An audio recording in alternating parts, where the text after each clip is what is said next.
Welcome, everyone, to the regular City Council meeting for Monday, August the 12th, 2024. It is now 5:30 p.m. and I'll call the meeting to order. Council, you've had an opportunity to look through agendas. First off, is there anything that you'd like to see removed from the consent agenda?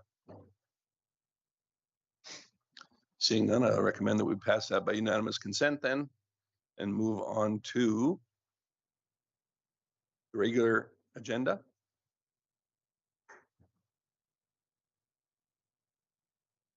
Councillor Ross. Thank you, Mayor Carisi. I would ask that if I could ask Council's permission to include a notice of motion to the agenda, please. And if I may read that out, and then I will hand it to yourself and our executive administrator.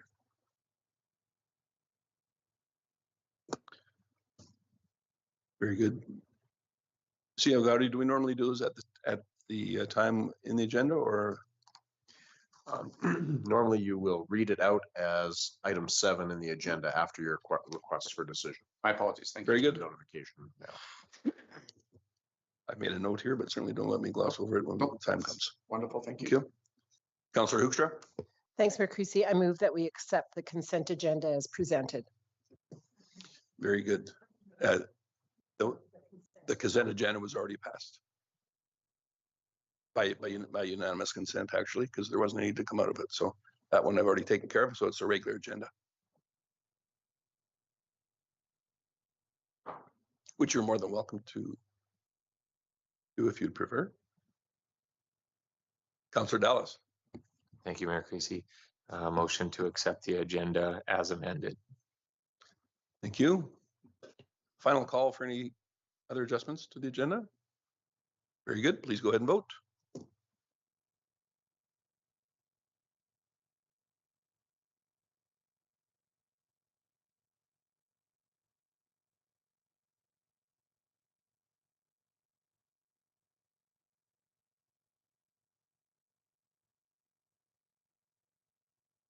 And that is unanimously passed. Thanks, everyone.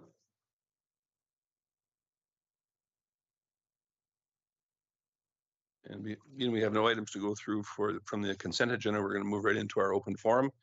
This evening we have I'm going to say a new resident to the city of Lacombe, a longtime area resident, Lori McRae. And I understand that you have some tax penalty issues you'd like to talk to us about this evening. I'll just remind you to please use the microphone for the benefit of those watching at home or in the gallery. And when you see the little red light on your microphone there, by pushing the button at the bottom, the floor will be yours. And as you're aware, you've got 5 minutes in which to state your case and or ask and receive or ask questions, however you'd like. Okay, thank you.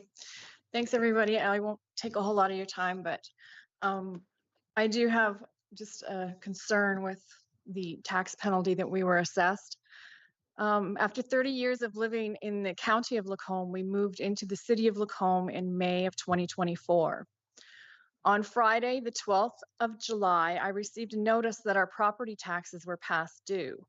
This caught me off guard because I'd never received a bill or a notice of our property taxes. So on the following Monday, I contacted the office and requested a copy. At this time, I was informed that there was a penalty and it would not be waived because I did not have an acceptable excuse. Not receiving the bill did not seem to be acceptable. I asked him how I would know that I should have had taxes and paid. He said, well, you would have been informed at the time of purchase from the previous owner. We purchased a vacant lot directly from the developer, so there was no previous tax notices on this property. We had to wait for utilities to come in because it was basically bare land and we needed utilities before we could even start building. Well, then when you got your mortgage, they would have told you, well, we don't have a mortgage. We sold our property in the county for enough and we built this with cash. So we did not use a lawyer. There's reminders and notices on the back of your utility bills, not when you use e-billing. Well, then the Facebook page. Facebook page only works if you follow the City of Lacombe Facebook page, which I do not. I do now, but I did not then. We had people at the farmers markets. That only works if you attend the farmers market, and I do not because it happens during hours that I'm working. I have paid taxes in the county of Lacombe on August 31st of every year for the last 30 years. So how was I to know that the City of Lacombe's deadline was actually June 30th? There was nothing to tell me any different. I realize that you guys hear 100 excuses as to why people did not pay their taxes on time. This is not an excuse. This is a statement of fact. I did not know, I did not receive a bill, and there was nothing given to me at any point or brought to my attention at any point that this was due on June 30th. I'd ask that you consider this as, and refund us the $440.56 in penalties that we were assessed for simply not being informed that our bill was due.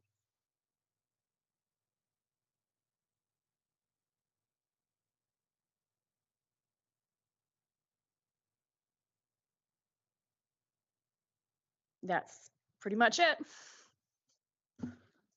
Very good. A couple of things. Keep in mind that what we say at this point in time is our own views during an open forum. And oddly enough, on an item like this, I want to thank you for your courage for coming in here, because you're correct. We do hear many, many excuses for not paying taxes on time. This one, however, in my opinion, is markedly different than most.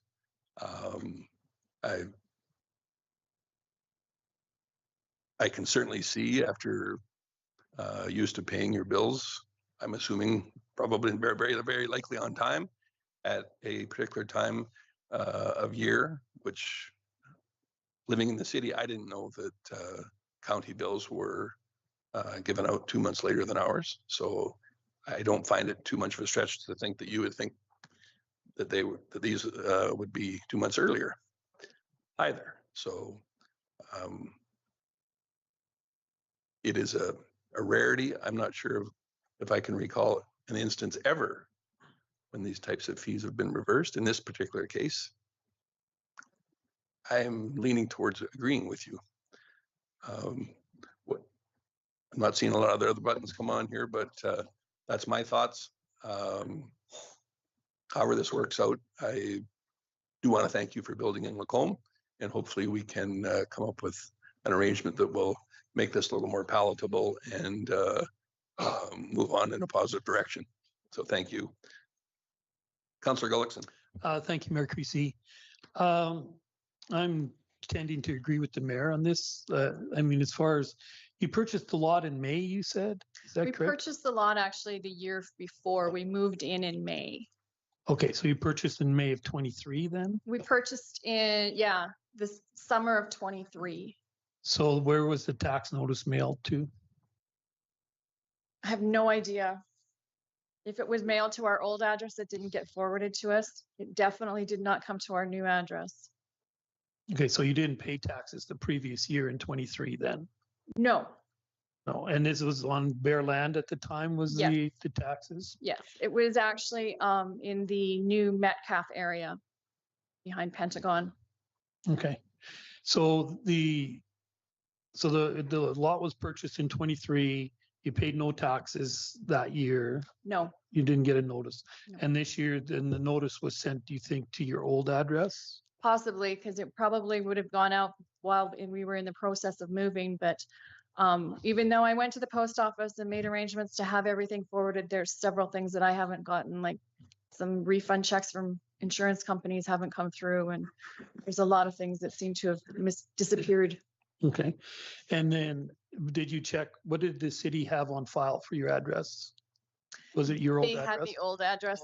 Old address. The and- utilities are all coming to the right address, but I guess it's a different department. I should have changed both. Yeah, okay. All right, yeah, I mean, this is a circumstance that I thought you said you purchased in May of 24. No, And I thought you just purchased it seemed like a really short notice, but anyway, yeah, I'm leaning towards with the mayor too, as far as this, if it wasn't transferred to you, I don't know how you would know.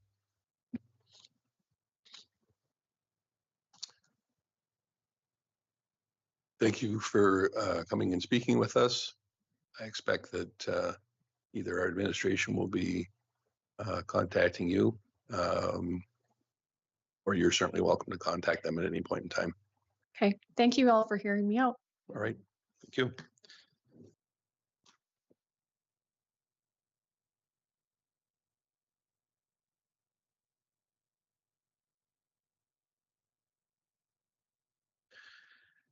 Next up, I believe we have a presentation from our financial advisors from CIBC Wood Gundy. We have with us James Hobson and Shard Chahal. Gentlemen, thanks once again. You've been here several times before, so I won't go through everything, but just a friendly reminder to please use the microphone. And wherever you're prepared to proceed, the floor is yours. Thank you very much, Mr. Mayor, and good evening, Council. Thank you for having us back here. In a nutshell, I'm happy to announce that last year's forecast has come true. So if you remember anything, refer back to last year. That is what has happened. Do we have a quick? Yeah, you want? Okay, perfect. So in terms of what has happened, when we came to you a year ago, we were in a situation where inflation had been very transitory. The central banks were trying to kind of temper it down by raising interest rates at the fastest clip on record. So this graph here just shows you the red line is inflation, and then the black line there is the Bank of Canada's overnight rate. Just a couple of things to point out. You can see there's a delay from when they started hiking interest rates to when inflation rates started to come down. We're finally at that point now where the Bank of Canada has essentially run out of excuses to keep that interest rate so high. So right now we have fairly restrictive monetary policy. They have cut interest rates twice in the last 6 weeks or so. So we do see that continuing, and we'll give you our kind of interest rate forecast after that. But essentially, a year ago, we were in a situation that looked like this when it came to interest rates. In the middle of 2023 was essentially where we saw the peak. So that forecast was accurate. Interest rates have come down pretty materially from there. To put it in context, that black line, which is the 10-year government bond, this impacts the city's lending, people's mortgage rates, everything like that, as well as the investment returns we can earn for the city. That rate peaked in the middle of 2023, around 4.3%. Fast forward to today, we're 125 basis points lower with that rate sitting around 3.1%. So what does this mean in terms of the investment revenue? Well, luckily, we were able to kind of take advantage of the higher interest rates with any reinvestments that kind of came due. But when you're looking in terms of the future path of interest rates, all you have to do is look at inflation to see where we think things are going to go. So on the next slide here, inflation's on the right track. So the latest CPI, so headline inflation reading was 2.7%. That includes the volatile components as well. And essentially, as you can see, a year ago, that line would have just had a forecast on it. Now it's actually come true. So inflation has come back down to earth, not just in Canada, but also the Eurozone, the US, and the UK. So again, we're just kind of framing the rationale as to why we can't continue with interest rates as high as they are today. Because if we strip out shelter, inflation's already below the Bank of Canada's 2% target. So this just breaks that inflation into the aggregate, which is the blue line. The dotted line is shelter, and you can see how difficult that's been for consumers across the country. But if you strip that out, the underlying core measures of inflation are all below 2%. So that's why we're seeing the Bank of Canada start to cut interest rates, and we anticipate that to kind of continue over the next year and a half. Why that shelter number was so high, this is it right here, mortgage interest costs. So no surprise, if you raise interest rates at the fastest pace on record, it's going to start impacting people's mortgage payments, right?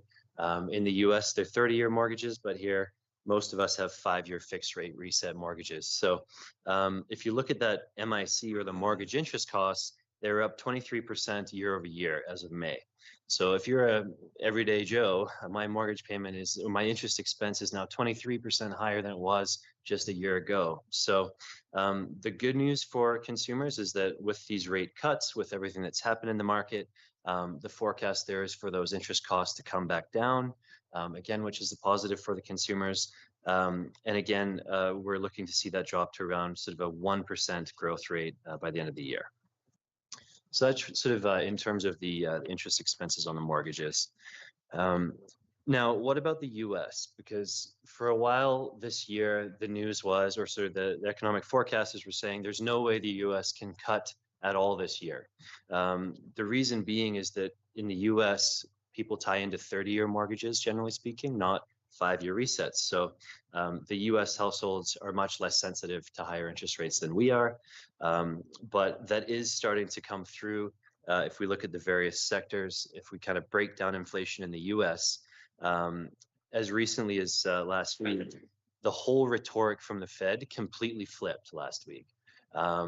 Because they're starting to see not only low inflation numbers, but also unemployment rates start to tick up quite materially. So this just breaks down the monthly kind of change in inflation. This is the latest data we have. And essentially, it's either very muted or the prices are actually coming down in the areas of transport and energy. So inflation's cooled materially across sectors, and they are starting to find kind of the data they're looking for. This is the headline CPI inflation for the US just in the last 6 months. And obviously, we're trending in the right direction to the point where we're almost in a negative inflation environment.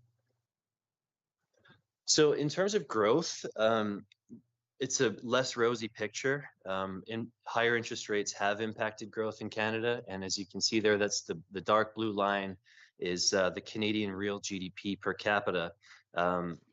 Surprising to point out that now the real GDP per capita is actually below pre-COVID levels. So contrast that to the yellow line, which is the US economy. US real GDP has been chugging along pretty robustly. So Canadian economy is underperforming our peers, and we're starting to see it as why the Bank of Canada had to cut interest rates first ahead of the US. I kind of alluded to that employment reading that came out last week. The market was expecting unemployment rate in the US to come in around 4.1, came in at 4.3. So again, the latest data when we put this together showed the unemployment rate already increasing in the States from a post-pandemic low of 3.4 all the way up to close to 4, and now it's above there. So all that to say is that US unemployment has now risen to a point where the US Fed is very uncomfortable, and they're likely to continue start cutting interest rates and then continue through 2025. And then in Canada, same trajectory, right? So unemployment rate going from 4.8 to 6.1. So not something the Bank of Canada wants to see continue. And then the last thing we'll just kind of highlight, because we are, a municipality here, private sector employment has kind of stagnated since the middle of last year. Where we're seeing the jobs is actually in the public sector. So it's just something to keep on the radar, in that you may start having to compete more to attract and retain good talent for your public sector workers. But the private sector jobs have kind of stagnated from here. So I'll turn it to Chart to walk you through the rest. Awesome. Thanks, James. So usually the question I'm going to try and answer is, okay, what's obviously the path of interest rates is that we're coming down. And the first question I want to answer is, okay, how far are we going to come down, and how far can we deviate from the US economy when it comes to, or US Feds when it comes to cutting interest rates? Because the best analogy I can use for the Canadian economy is we are the earth and they are the sun, and we have to rotate around it. We can only move so much, right? We're always going to be stuck in their pull in terms of what we can do. So I want to kind of start framing the economics here for you guys to help you understand that, one, we already have deviated, and two, the impact is not as bad as people are forecasting out there, and then kind of how far can we deviate from the US. The first place we got to look at for Canada on why we had to cut interest rates before everybody else is this slide here. Before that, during the pandemic, we obviously had a lot of federal stimulus come, and everybody's bank accounts were flush, and we saw rampant inflation because people couldn't take vacations, so their by making their backyards look really nice, things like that. And we had a really big wealth cushion is what we call it in the Canadian economy. Now, if we adjust for that wealth cushion for inflation and actual balances, it's gone. So the first stop from an inflation protection standpoint, for the average consumer, is they don't have any protections anymore from the savings account balance. That wealth cushion that we saw for multiple years has essentially been spent. So that's the first stop. The second stop is we want to look at the debt because yes, we have cash, but we have access to other levels of debt that we can look at, credit card loans, installment loans, things like that.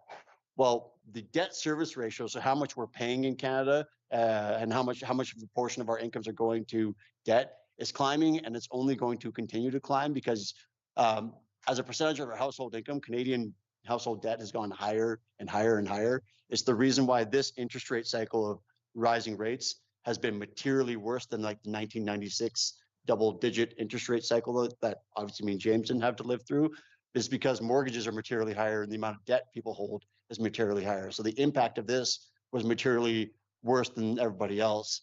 So we've run out of cash. And then from a debt standpoint, we're seeing that stress come through into the average consumer as well. Early signs of stress is coming in terms of consumer loans. Mortgages are the last thing people want to default on. We don't want to lose our mortgages. We don't want to lose where we live.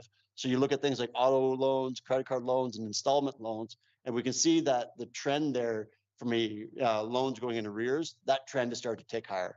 So people are out of cash and they're seeing installment loans kind of tick higher as well.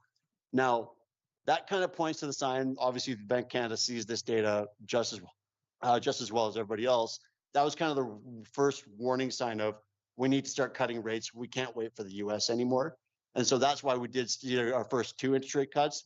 And why you'll see at the end that the forecast is for materially more interest rate cuts in Canada, whether or not the US does it is irrelevant. So what this kind of shows you what the market is currently expecting. So no more cash, interest rates are going higher and people are spending their debt and mortgages are the last things to go. Well, let's take a look at what the impact to mortgages are going to currently be. That red line, the red bar that you're looking at is what the market is pricing in terms of interest rate cuts. So if we basically, because the market's always forward looking, it's a lot smarter than myself and James. It's the collective data of everybody in the world looking at where they think interest rates are going to be. So that's where they're pricing current interest rate cuts. If the market is right, the way you read this is in 2025, that's a 27% increase to people's, or sorry, 25% increase to people's monthly mortgage payments. And in 2026, that's almost a 30% increase to monthly mortgage payments. That's at the way the market is currently pricing interest rate cuts. The gray line is CIBC's forecast.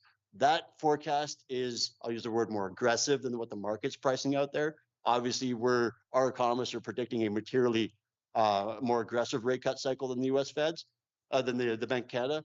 What I can tell you is, we get the question a lot, is like, who's right? Is the market right, or is CIBC going to be right here? The answer to that remains to be unseen. I would like to be here in a year going, we were right again, but we'll see what that looks like. But what I can tell you is that gray line there, CIBC's forecast, that's the minimum you need to avoid a recession, let alone get back to a growth trajectory. So that's how aggressive the Bank of Canada needs to be to avoid recession, let alone get back into stimulative growth. So that shows you how the market's being overly cautious, but even at our forecast, that's not aggressive to avoid, to get back to growth. So we're comfortable with that rate forecast. The market's still uncertain of what's happening in the US. If we have to send this, if we were to update this for today, you would see that come down a little bit. That gap would tighten a little bit as the US rhetoric in their latest announcement said that, oh, we'll probably look at interest rate cuts later this year. So we saw that compress a little bit, but that spread still remains wide. Now, the other way to look at mortgages, the full hit from higher debt service costs has yet to be seen. If the market's right, that's a 25% increase in monthly mortgage payments next year. Now, how many of mortgages are going to be reset next year? That's another question we want to look at as well. It's great, a 25% mortgage increase, but if only 2 people are doing that, that doesn't really impact the economy. So by the end of 2024, 60% of Canadian mortgages will be subject to the higher rate environment. And then the end of 2025, in Q1 of next year, it's 71%. But by the end of the year, it's over 80% of Canadian mortgages are going to be subject to the higher rate. So not only is the impact very high, it's broadly going to affect everybody. This is very, very important from the forecast. This is kind of another one of those just ticks you want to add to. The Bank of Canada's run out of room. They had to cut rates, but now they have to cut rates significantly more aggressive than they thought they did because the US has a lot more runway because they can buy 30-year fixed rate mortgages and we can't. We reset very quickly.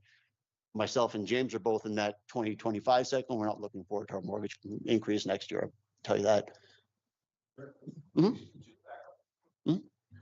the vertical Mhm. line is, The red or the on the graph on the left-hand side.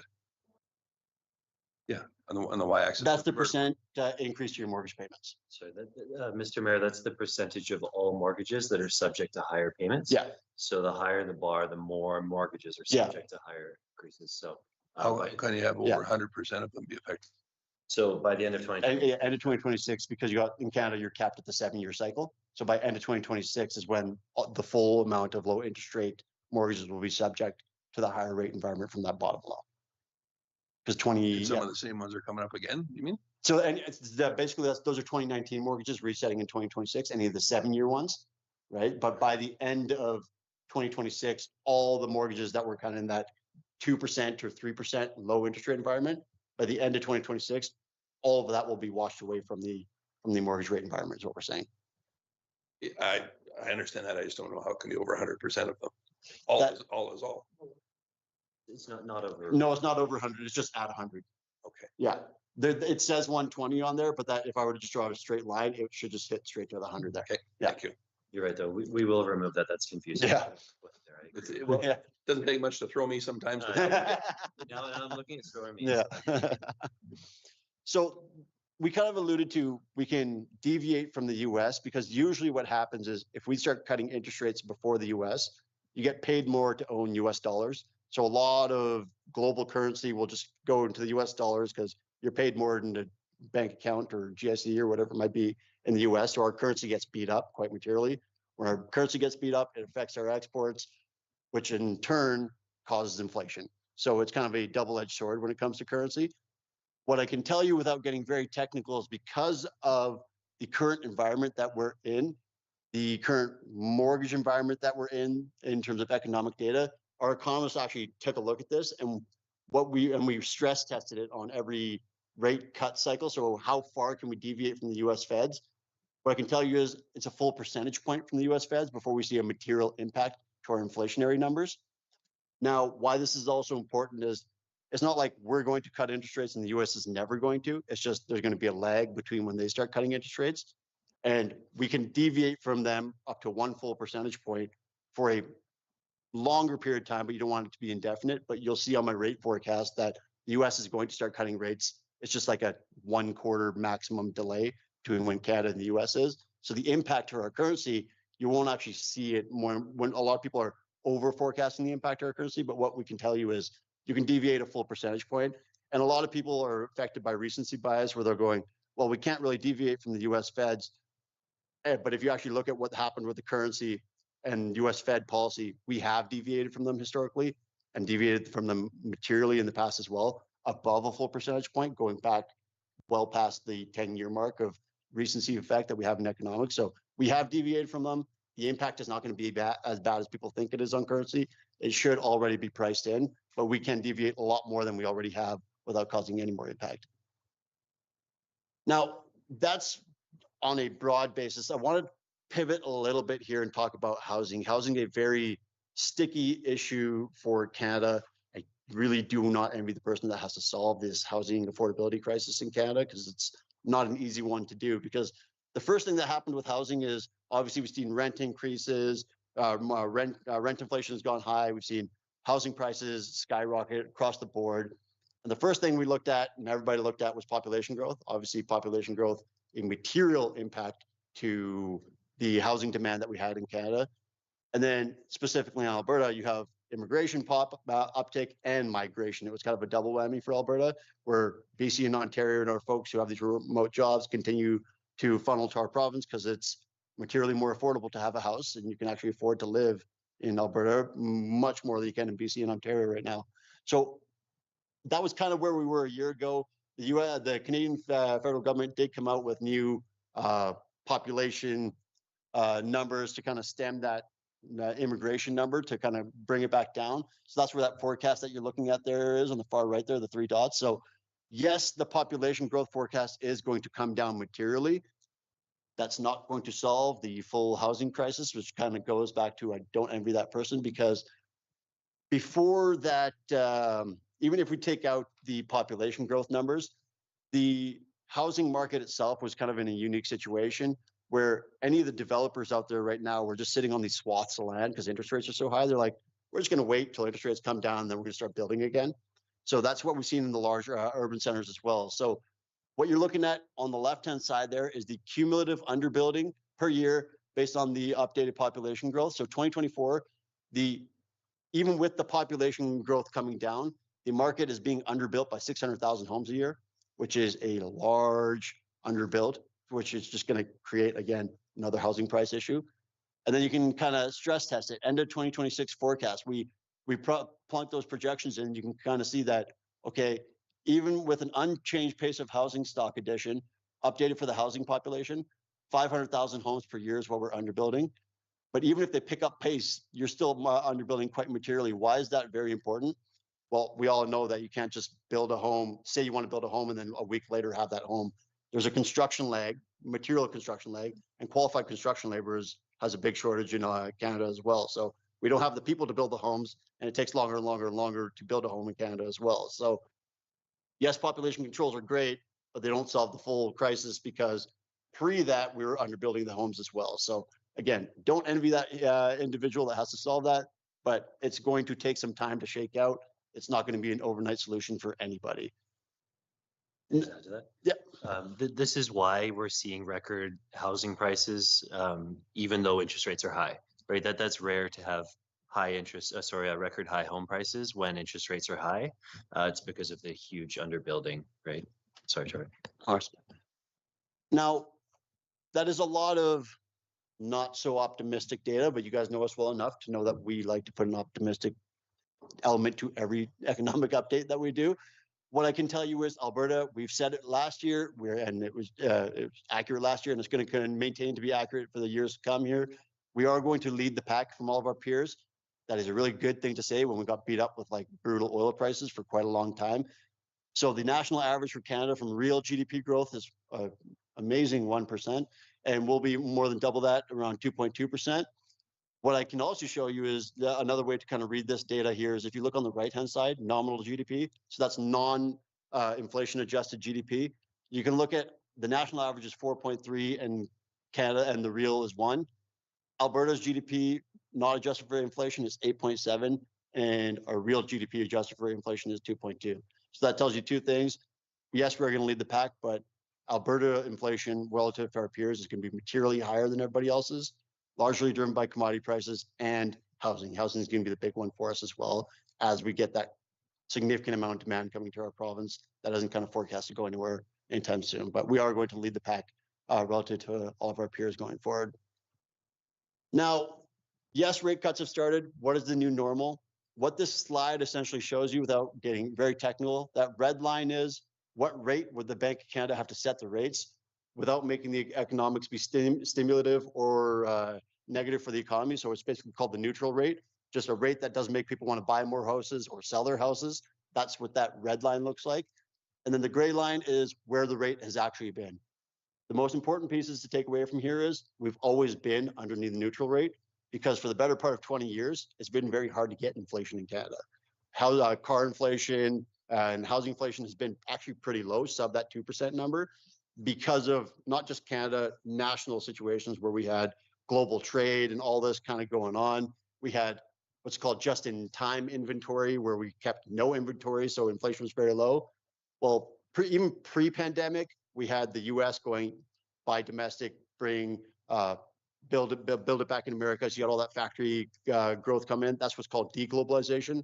That trend is not going anywhere. Deglobalization continues to make the market very inefficient from a trade perspective. So what that will tell you going forward is inflation is actually going to be very hard to control. So we're actually going to be above the neutral rate, and we'll be there for quite some time. So what that essentially means is it's high. When we hear the words higher for longer, this is what they mean. It's because inflation is going to be very hard to control. So higher for longer just means I'm not going to say 0.25% Bank of Canada rate and 2% mortgages, because that's just not going to happen anytime soon. What that means for my generation is normal interest rates, not 2% mortgages. We actually like that because it gets rid of a lot of the volatility in housing and all these asset bubbles, where our generation has been very fortunate to have basically dirt cheap debt for a very long time. But now we're looking at that 4.5%, 5% numbers with mortgages, which on a long-term average is still pretty low, right? So that's what they mean for higher for longer. So the actual details, the interest rate forecast, the top line there, the Bank of Canada interest rate, we're at 4.5%. We just updated our forecast, I believe this week.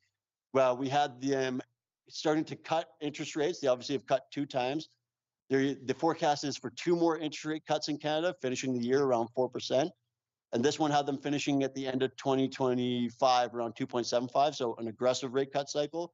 And that's what that data I showed you on that previous bar was.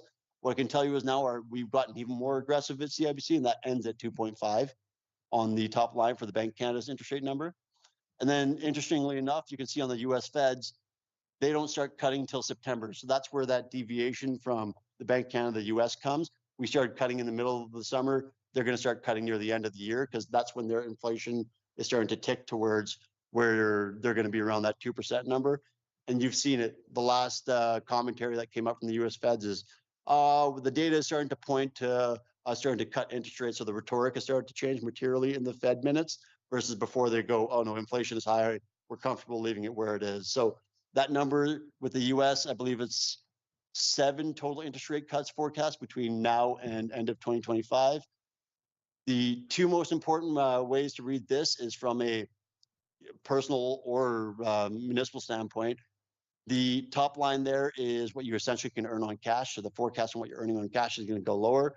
And your administration actually has been very great with us. We've been able to position the portfolio for that 10-year Government of Canada number that affects debt costs, that affects your rate of return that you can get on investment portfolio. We positioned it very well in anticipation of these cuts coming due. So that has allowed us to the extent that we can to reinvest into, as James mentioned, the rate environment forecast for a lower interest rate. So we were able to get ahead of it as much as we possibly could. So from a debt perspective, the forecast on interest rates is to go lower, and from a cash perspective as well. Now, what does it all mean? Obviously, inflation has eased and is going to continue to do so. We just always remind everybody that when you see 2% inflation, that doesn't mean the bill hasn't been incurred. It's a rate of change. It's 2% on top of the 8% that we've incurred. So it's not like you're going down to negative inflation. So we can delay as much as we want, but that bill has been incurred. It's going to need to be offset at some point in time. From a labor perspective, with the public sector doing the heavy lifting to offset stagnant private labor growth, you may see upwards pressure to remain competitive on things like wage inflation, which is always tracked well below regular inflation. And then from the last rate, from the interest rate standpoint, with the Bank of Canada starting to cut interest rates, optimizing the impact can help minimize long-term debt service costs for many budget cycles. But already, as I pointed out, your administration has been great for that. That's just kind of a generic comment on how we would read the interest rate forecast for municipalities. With that, in classic me and James, a lot of data in a short amount of time, but time for questions.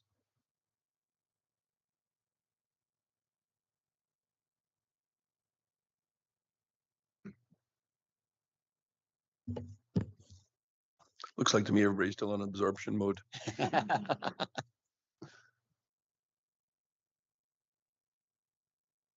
So towards the end there, you had suggested that the rate difference that expected from the drop for the municipal bonds was it about a 0.5 point over that 18-month period? Lowest of any of the. Yeah. So it was essentially going from 3.5 down to 3. That's the Government of Canada bonds. What I can tell you is from the Municipal Government Act, we're not limited to Government of Canada bonds. It's Government of Canada bonds, provincial bonds, and bank bonds, because they all have what's called investment grade credit, right? Because if I were to buy a bond that was issued by me, that credit would not look as good as it was issued by a bank or a provincial issuer. So with that being said, they'll always trade at a spread on top of where that Government of Canada curve is. But we look to that number to kind of show the general trend of where interest rates are going to go. Okay. Not seeing a bunch of questions coming your way, so you're getting off easy this Very evening. easy today. Appreciate you both coming out, spending time with us. Always a pleasure. Absolutely. Thank you both. Thank you all Thank you. very much.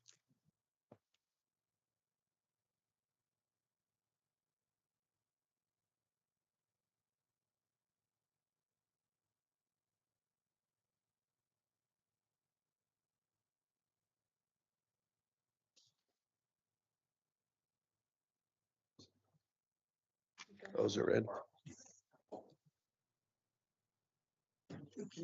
Great. So given what we have had a presentation here of financial interest, we should probably have a motion to acknowledge receipt of that report.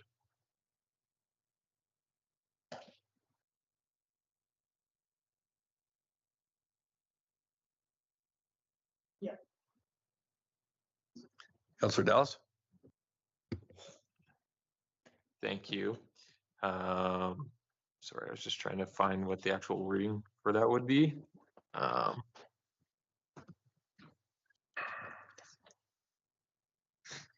Thank you. I'll make the motion that council acknowledges the annual economic update from CIBC Hobson Chahal Advisory Group report. Thanks, Councillor Dallas.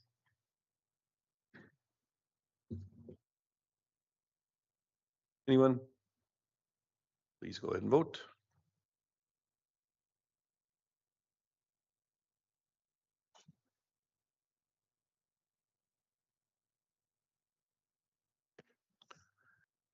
Thanks, everyone. That is passed unanimously, and we'll move into request for decision. Manager Hackett, if you'd care to make your way up here. Item 6.1 is bylaw 515, Lacombe Nurseries Limited Residential Municipal Historic Designation. Here for second and perhaps third reading this evening.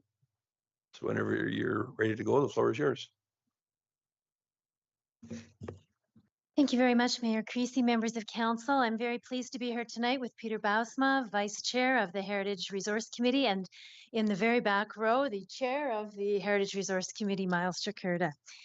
So we're pleased to present bylaw 515 for your consideration tonight.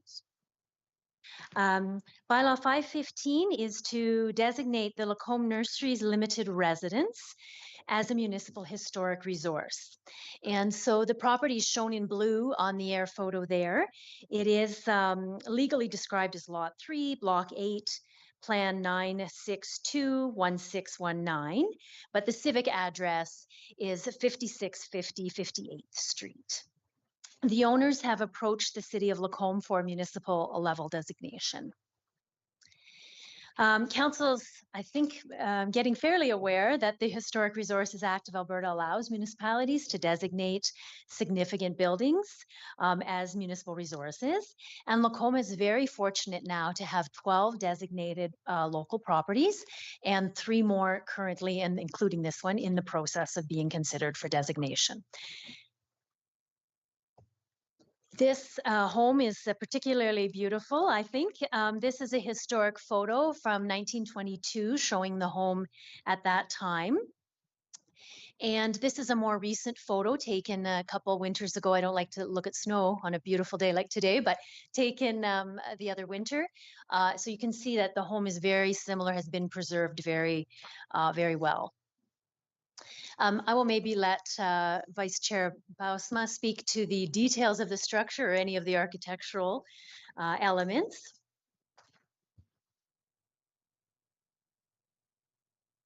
Thanks very much.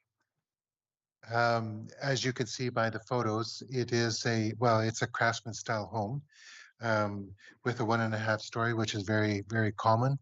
The roof slopes are very common to that particular style. And it is really exciting to see that they have continued to preserve a number of the original or extant materials that are there, including some brackets, tapered square columns, which you can see on both the historic and the new photos on that front veranda there.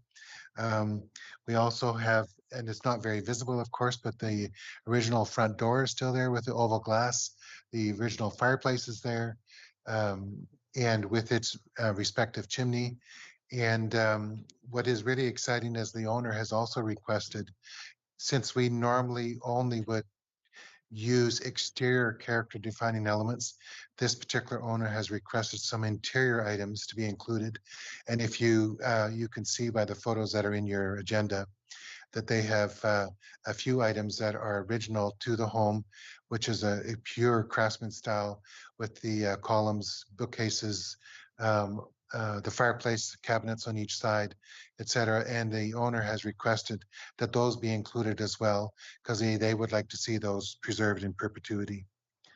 Other than that, it is a wonderful example of the craftsman architecture that is quite common in Lacombe, actually. And it'll be exciting to see this have its municipal historic designation. And in terms of the history or the story of the home, it is associated with the Lacombe Nurseries venture, which is one of the most significant ventures, I guess, in the city in the 20th century. And led to the development or directly associated to the development of the experimental farm that we know in Lacombe today. So over the years, the nursery had several names depending who was the superintendent or who was running it. It was the Mitchell Nursery Company, the McDonald Nursery, and then eventually Lacombe Nursery. It was a successful venture for over 70 years in this community and closed in the winter of 1990 and 1991. But the home, as Peter has said, is very much original. In April, the Heritage Resource Committee voted unanimously to recommend support of this designation bylaw. And so the recommendation tonight that we are making jointly is that Council give second reading as well as third reading to bylaw 515 as presented to designate the Lacombe Nurseries Limited Residence as a municipal historic resource. Thank you.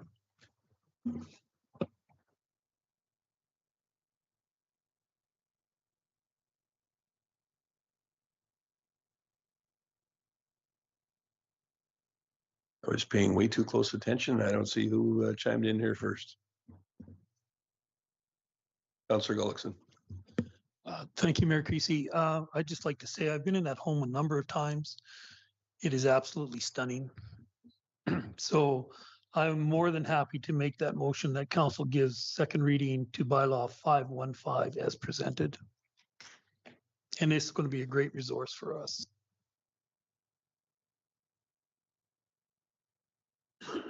Councillor Hoekstra. Thanks, Mayor Creasy. In my memory, this is one of the first times that we're designating interior components of the house. How are we going to ensure that they will never be changed?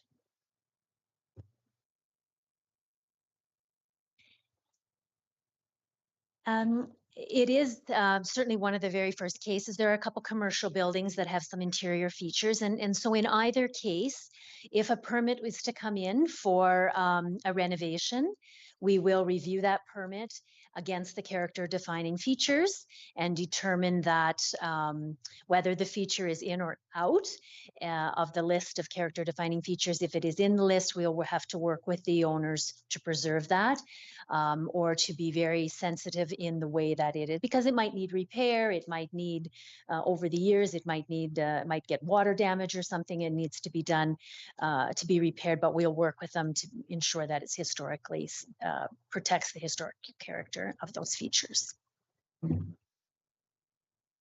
And in this case, it's at the owner's request. So I think they're very aware of being careful, but you're very right. In a few decades, if someone else owns it, it would also be on the title. So they would have access to what the features are. Thank you. You were 100% correct. We do have a current owner who is acutely aware of the importance of that property and has spent a great deal of time and resources on bringing it back to the shape that it's in now. It is a real treasure inside and out. And yeah, I look forward to this one being on the list. They've went above and beyond to correct some of the less quality work that was done previously over many, many decades, I expect. So yeah, I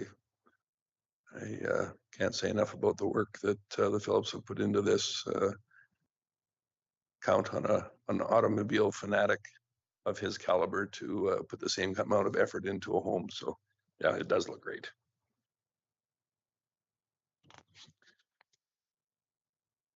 Anyone else? Seeing none, I think we will go to vote. Please go ahead and do so.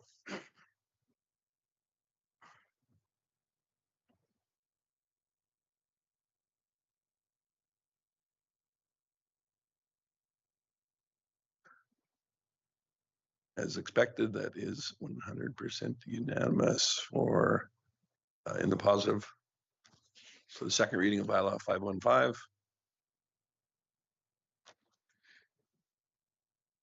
Councillor Hibbs.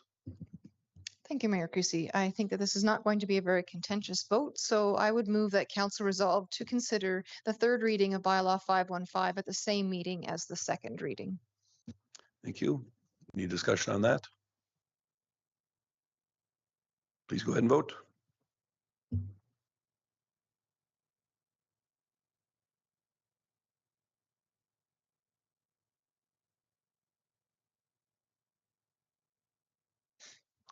That is unanimously in favor as well. With that in mind, I expect we have an additional motion coming forward. Councillor Hibbs. Thank you, Mayor Creasy. I move that council give third reading to bylaw 515 as presented.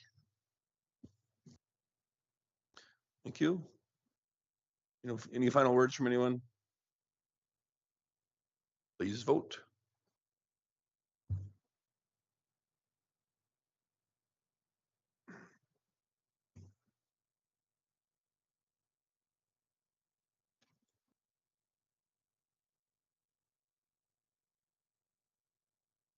And for third and final reading of bylaw 515, that is passed unanimously. Thanks, everyone. Thank you.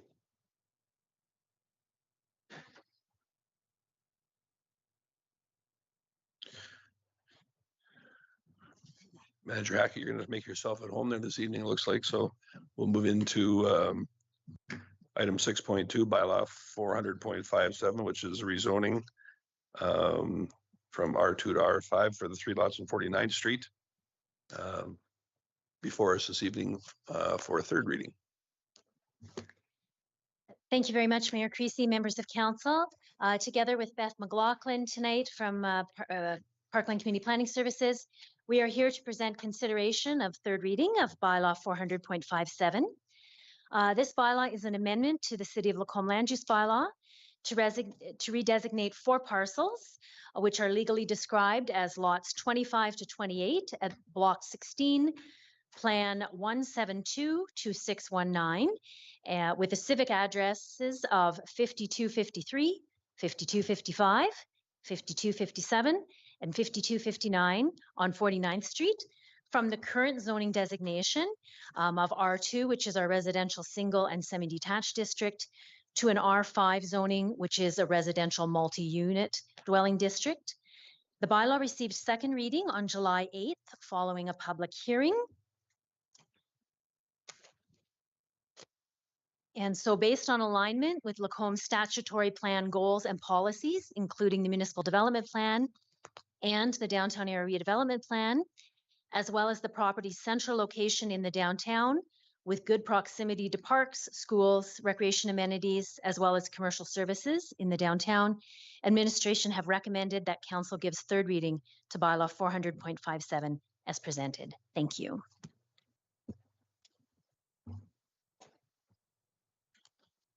Thank you. Councillor Ross. Thank you, Mayor Creasy. I'd like to go ahead and make that motion that council gives third reading to bylaw 400.57 as presented. Thank you.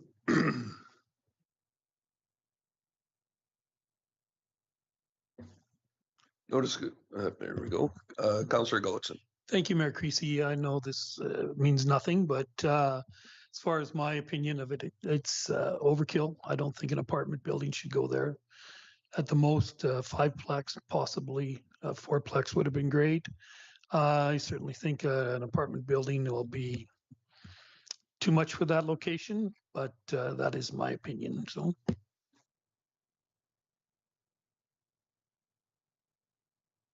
Councillor Hibbs. Thank you, Mayor Creasy. I just wanted to make the comment that I really do appreciate the feedback that we got at the public hearing from the area residents, as well as subsequent emails since that public hearing. Definitely have had a really difficult time trying to decide where I was going to vote on this. It's very conflicting. I do appreciate that the point was made that this isn't necessarily affordable housing, which I probably would agree with, but it does add to the inventory available in the community. And I do feel like I'm being asked for that a lot. So I just wanted to just say publicly that this was a very difficult decision, I'm sure, for a number of my colleagues around this table. And these decisions are never taken lightly. I think we stress about them really hard, and this is a big responsibility for us to decide one way or the other. So I guess I just want to just say that out loud, that we are people and we realize that we hold these decisions in our hands, but that is what we were elected to do, and that's what we will have to do tonight. Councillor Connick. Thank you, Mayor Creasy. I would echo a lot of the comments made by Councillor Hibbs. Again, as contentious as this is and how that it may be for those residents that live there, you know, I've had a change of heart myself on some of these projects, and you know, not too long ago, in fact, this evening, an associate of mine told me how his rent was going up, and this is just one of those examples whereby we don't have enough rental inventory, and until we do, those type of increases will occur because they can, because there's no stock available. And I think that's just it's just another example where for local homeowners in there, they may not appreciate that building, but overall, I think it's probably the best move for the community as a whole. Thank you. Councillor Ross. Thank you, Mayor Creasy. I'll probably echo on some of the comments, but my own personal rent has went up 37% in 4 years. We at a municipal level, I think, can contribute to solutions for the housing crisis is to be more proactive to development. And I can understand the passion of change. A lot of the citizens made their homes. It's incredible how they live in the same street for 50 years. And that's absolutely wonderful to see the commitment to community. They've all volunteered in the community. They've all had their careers within this whole community, but I'm still got to feel that we got to contribute to housing options, whether it's affordable or not. I actually don't like that stigma of affordable. It's a housing option, regardless of what the price point is. And I know many citizens would love to live downtown within amenities and walking distance, because I live in the far north end in a physical rental building, and you hear that quite often. They'd rather be downtown. So yes, we had some great public input, and I sincerely appreciate people coming forth their concerns, and they were heard. But we need to move forward. So thank you for your input. But anyways. So I guess from my perspective, it's no secret that I'm very much pro-development. However, that does not make it easier to make decisions like this that do affect neighborhoods, one of which I probably have a little more past with than anybody else in this room. So it was not an easy one. However, I do think that it is going to be a good fit. And I know that the developer will work closely with our administration to produce an architectural piece there that is going to fit with the neighborhood and make it look like it should have always been there. I'm confident of that and look forward to the day when it opens.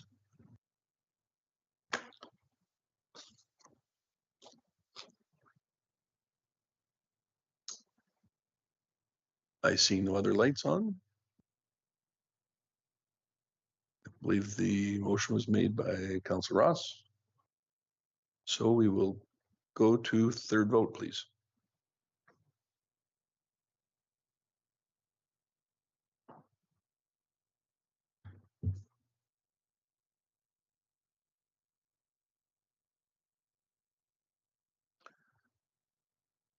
So that is passed by a majority. I believe there was one opposed. Councillor Gullickson, so noted. Thank you. That development will proceed.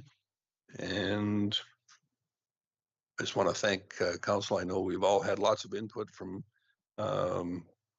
mostly direct neighbors, but people all across the community that have been watching this item. And thank you for answering their concerns and taking the time to give them a better understanding of what council has to deal with on some of these issues that aren't always 100%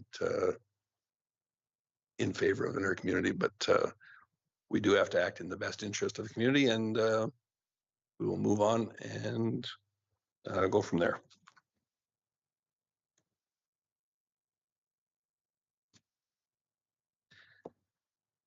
Manager Hackett. Item 6.3 for the land use bylaw amendments, some improvements for efficiency, investment, and innovation. Look forward to hearing all about those. The floor is yours. Thank you very much, Mayor Creasy, members of council. This third report is a little bit different. They're all three different tonight. Rather than being about a specific piece of property or specific bylaw, this report is presenting an overall approach to anticipated broader land use bylaw amendments that we are in the process of preparing and coming forward in the next few months and into next year. This report looks at the land use bylaw, which is a large and detailed document, as council's very aware, and its chief purpose is to create land use districts and regulate development within the districts. Now, the 2023-2026 strategic plan in the area of strengthening conditions for investor attraction encourage the community to look at ways to strengthen those conditions, and it's important to look at the land use bylaw under that and ensure that it continues to be effective. So the proposed amendments coming forward will be grouped into three parts to achieve that. The first will be a set of administrative amendments that will aid in clarity, such as addressing typos in the land use bylaw or improving the definitions, for example. This grouping of amendments is proposed to come forward for council's consideration before the end of the year, so in the fourth quarter of 2024. The second grouping of amendments that we're working on is proposed as red tape reduction and efficiency. And we've begun exploring amendments that could streamline and simplify development in Lacombe. Appendix A of the report on the agenda identifies examples of our research and what we're working on. And these are in addition to the soft-sided structures regulations that will be coming forward in 2024, kind of on their own in relation to a council motion that was made last year. The others in the appendice, so accepting out the soft-sided structures, would come forward in Q2 2025 for the red tape reduction. The third category is innovation and improvement. And this category of amendments is probably the one I'm most excited about because it looks at broader development, planning trends, community needs, and how we can position the land use bylaw to be ready for those trends as they come forward in Lacombe. And these would be presented to council. It's anticipated in quarter 3 of 2025. Any specific amendments, and this is certainly for any of the public tuning into this meeting. Any specific amendments to the land use bylaw, of course, do require public hearing. And so no decision will be made on changes to the land use bylaw until there's public advertising and detailed advertising, as well as a chance for the public to participate. But tonight we are asking for council to endorse the land use bylaw improvements for efficiency, investment, and innovation report and timeline so that we can move forward on bringing these for council's consideration. Thank you. Thanks, Manager Hackett. Councillor Connick. Thank you, Mayor Creasy. I would also like to make that motion that council endorses the land use bylaw, improvements for efficiency, investment, and innovation report and timeline. And just a comment on that, I know when I was first elected with the mayor many, many moons ago, one of the comments or one of the issues we tackled way back when already was issues with planning and how developers thought we weren't open for business and how they were roadblocks to development in this community. And I'm especially proud of how successive councils we have worked towards improving that. And this is one more step in that process. So I think this is terrific that we're constantly looking to improve that particular bylaw and make things better as far as development goes in this community. So thank you and kudos to you for doing that.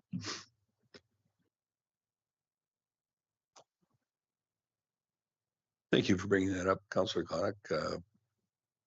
I hear from developers most every week about improvements that have made and how happy they are to do business in Lacombe. It hasn't always been that way. And I want to thank you and your team and our administration for implementing some of those changes as well. And certainly a council that has been on board with seeing that it was a priority. It has not been a fast process on several fronts, but it has grown by leaps and bounds, and very great to see as Councillor Connick has seen. So thank you.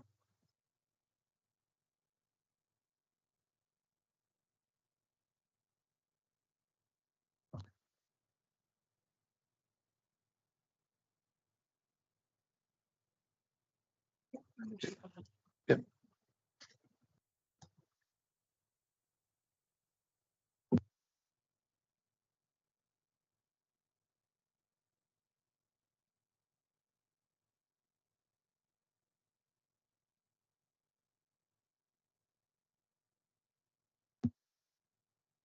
Sorry, please go ahead and vote.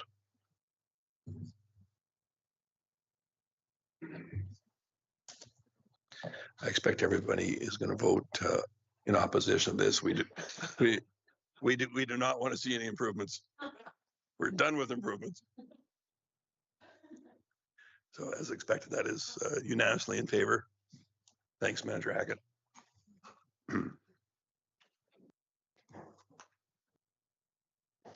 And next up is Senior Manager McKinnon with our 2025 budget direction and schedule item. The floor is yours. Thank you. Good evening, Mayor Creasy, members of council. Thank you for the opportunity to present a preliminary forecast for the 2025 budget. As we approach the fall, council will adopt a 2025 operating and capital budgets, along with 3-year operating and 10-year capital plan. On October 25th, we will present the first draft of the 2025 budget package, followed by workshops on October 29th and 30th. Tonight, I will provide some information for council to guide administration on what the 2025 budget targets should be. I will begin with a recap of the 2024 approved budgets. Then I will focus on highlighting council policies that relate to the budget directly. And finally, mention potential council changes in revenue and expenses for 2025. The City of Lacombe's 2024 operating budget was approved at $49.5 million, with a capital budget of $9.681 million. The 2024 operating budget and capital budgets are categorized by their funding sources are attached in the graphs to tonight's report. There are 4 council policies that tie into budget preparation. The first policy is a compensation policy. The compensation policy outlines the city's philosophy for determining the annual cost of living adjustment and market adjustments for staff. The policy states the cost of living allowance will be equivalent to Alberta's Consumer Price Index based on an average of 12 months from July 1st to June 30th. The average of the Alberta CPI increases for the 12 months from July 2023 to June 2024 is 3.2%. The second policy is Council's remuneration policy. In 2021, Council revised Council remuneration and expense policy and outlines a philosophy for determining compensation for members of Council. In every budget year, Council remuneration will be adjusted. At the discretion of Council, additional reviews may be done internally with consultant report or support or a citizen remuneration committee. Remuneration shall focus on equitable and reasonable compensation for duties performed on behalf of council members. The third policy is the annual budget and taxation policy. Section 4B of this policy states that the city shall use July 1st Alberta Consumer Price Index as a targeted tax increase. The June 2024 Alberta CPI is 3%. This means the average cost of goods purchased in June 2024 was 3% higher than the same goods purchased in June 2023. Administration recommends continuing using the average consumer price index for Alberta for the tax rate increase.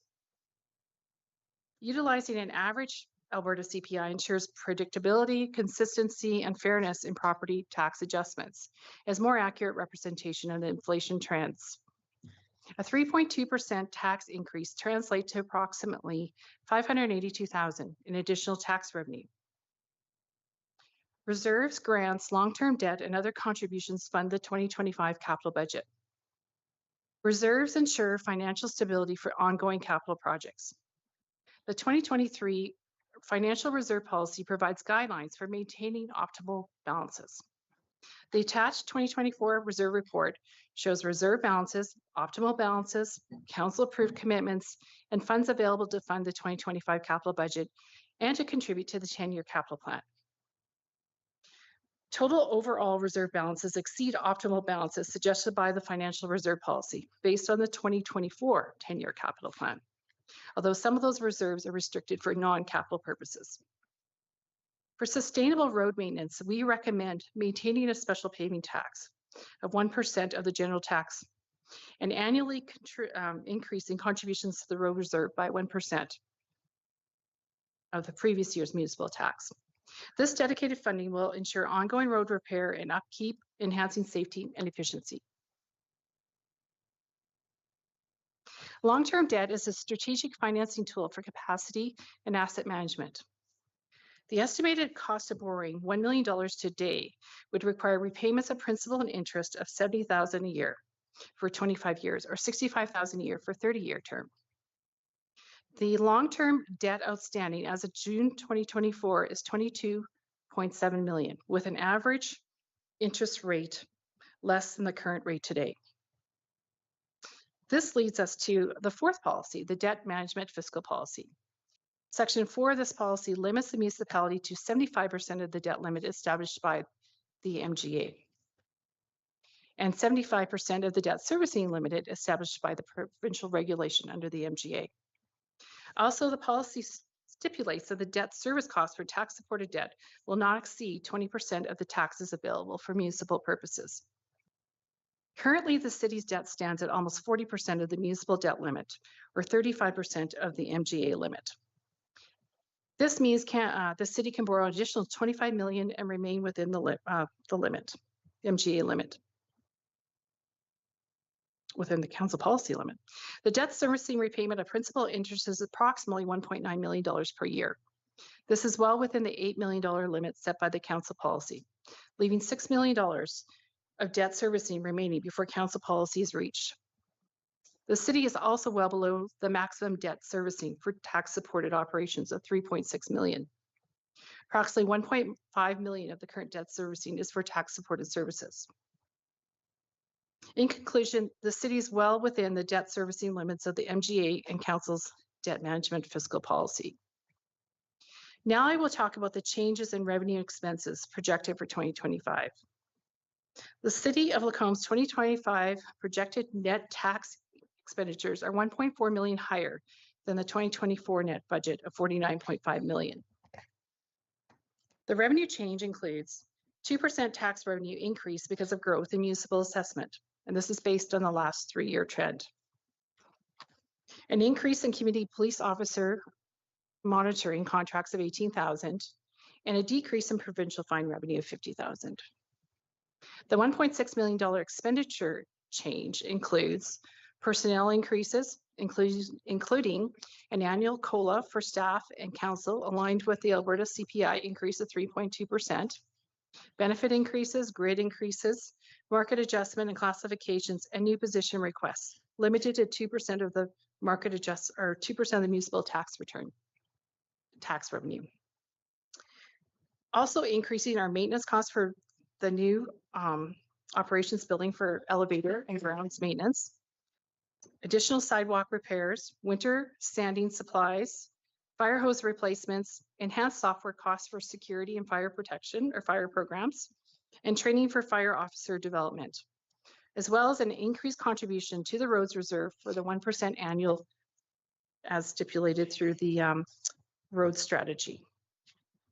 The $1 million increase in tax supported expenditures translates to 5.84% tax increase. This increase exceeds the annual budget and taxation preparation policy and the past practice by over 2.6%. And that is including the 1% increase to the roads reserve. Tonight, administration seeks council's direction on setting targets for the tax rate increase to help us prepare for the 2025 operating and capital budget plans. To ensure fiscal responsibility and continued service delivery, administration recommends a property tax increase of 3.2% for the 2025 budget. Similarly, a 3.2% COLA adjustment for administrative staff is recommended to maintain fair compensation and to be aligned with inflation. The 3.2% increase in property taxes is a balanced approach, allowing us to generate approximately $582,000 in additional revenue. This funding is crucial for addressing projected expenditure increases while minimizing the impact on our residents. A lower tax increase could result in service reductions or increased reliance on reserves, both which carry risks for long-term sustainability. The same 3.2% cost of living allowance for administrative staff is essential to ensure employees' salaries keep pace with the cost of living, fostering a motivated and effective workforce. This adjustment is consistent with our compensation policy, which ties the COLA to the average Alberta Consumer Price Index. Administration also recommends amending the annual budget and taxation preparation policy to rely on a 12-month average of the Alberta Consumer Price Index rather than a point-in-time figure as of July 1st. This change offers several benefits. Stability, averaging the Alberta Consumer Price Index over 12 months smooths out short-term price fluctuations, leading to more predictable and manageable tax adjustments. Accuracy, this method more accurately reflects overall inflation trends, ensuring that our financial policies are based on a comprehensive view of economic conditions. And consistency, adopting this approach aligns with our compensation policy, creating a consistent method across our financial planning processes. In conclusion, I present the following motions for Council's consideration. The Council directs administration to prepare a draft 2025 operating budget with a property tax increase of 3.2%. And the Council directs administration to prepare a draft 2025 budget with a cost of living allowance increase of 3.2%. And the Council also directs administration to bring back an amended annual budget and taxation preparation policy that relies on an average or 12 months of the Alberta Consumer Price Index rather than the Alberta Consumer Price Index as of July 1st. These recommendations are designed to support the city's financial health, ensure fair compensation for our employees, and provide a stable and predictable taxation for our residents. I'm happy to answer any questions Council may have regarding these motions for the 2025 operating budget.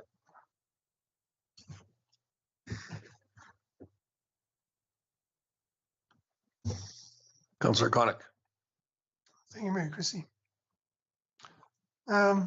Just the first question right out of the gate, and then I'll probably have some more later. But so at 3.2%, you're forecasting $582,000 increased revenue. And then I look at table 1 and it says, maybe I'm just missing something. The tax revenue increase due to growth at 364. So should that not be 5, or am I just reading this wrong? Due to growth part. Or is that strictly just due to gross and the 582,000 on top of that?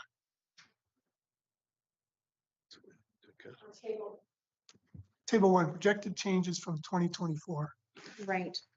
So the tax rate, yes. So we will still have work to do to meet our 3.2% tax rate increase. Because what we projected in our table 1 is actually a tax rate increase of 5.84%. But we're trying to recommend that we go back and look at all our services and try to figure out what actually needs to be increased and what we can do to reduce other costs. Sorry, I'm So still- basically, yes, the projections that have come forward from staff do increase our budget by more than that 3.2%.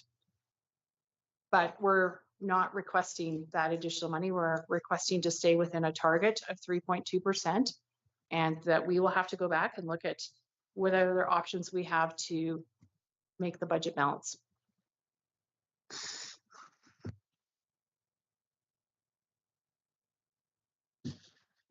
CEO Gowdy. I believe your question, Councillor Conick, was, is 582 related to the 3.2% tax increase? And then on top of that is growth? Or is growth incorporated into that 582? Is that the question?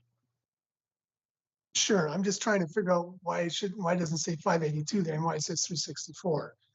Or is that number like, is the discrepancy there So that significantly less than the shortfall, or is it more? they are two different numbers. So growth at 2% will raise approximately $364,000. Additionally, should you proceed with a 3.2% tax increase as we recommended, there will be 500 and some, I don't have the number memorized, 582 as well generated. What Senior Manager McKinnon was raising was that the 582, given our current knowledge of the budget, would be inadequate to balance the books. And you would actually need to raise, I don't know, 800 and some through that tax rate increase. Okay, so that's what I'm trying to figure out with this table. So then the total expenditure increase of 1.394 doesn't account for the 582. So we're 800,000 short. Is that, okay, that's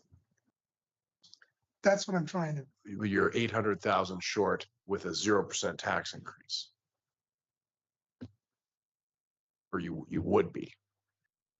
With a 3.2% tax increase, you'll be approximately 300,000 short, but we still have work to do on our end on the budget.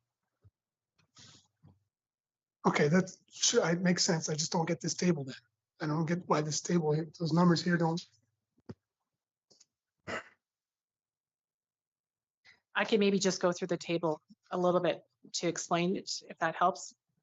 So table 1 is showing projection increases from our 2024 budget. And the column on the right-hand side shows the total tax supported increase. So some of it we've accounted for being utility supported, so it won't be impacted by the tax rate. So if we start with the revenue, we expect additional revenue before we do any tax increases of 332,000. That additional revenue is going to come from growth, 364,000, and CPO monitoring contracts of 18,000, and then a reduction in fine revenue. So we have additional revenue coming in. And then the expenditure side, if you go down to the bottom, the total expenditure increase is 1.39. If you take the 1.39 minus the 332,000, you get about approximately $1 million in increased expenses before we raise any taxes. Now that equates to 5.84% tax rate increase. If we wanted to fund everything in that table, we would need an additional revenue of 5.84% tax rate. So if I may follow up, sorry. So at the 3.2 then, this number then would be roughly half. It's shy about 2%, 2.6%, yeah. Okay, thank you. So that's, I'm just trying to get a handle on.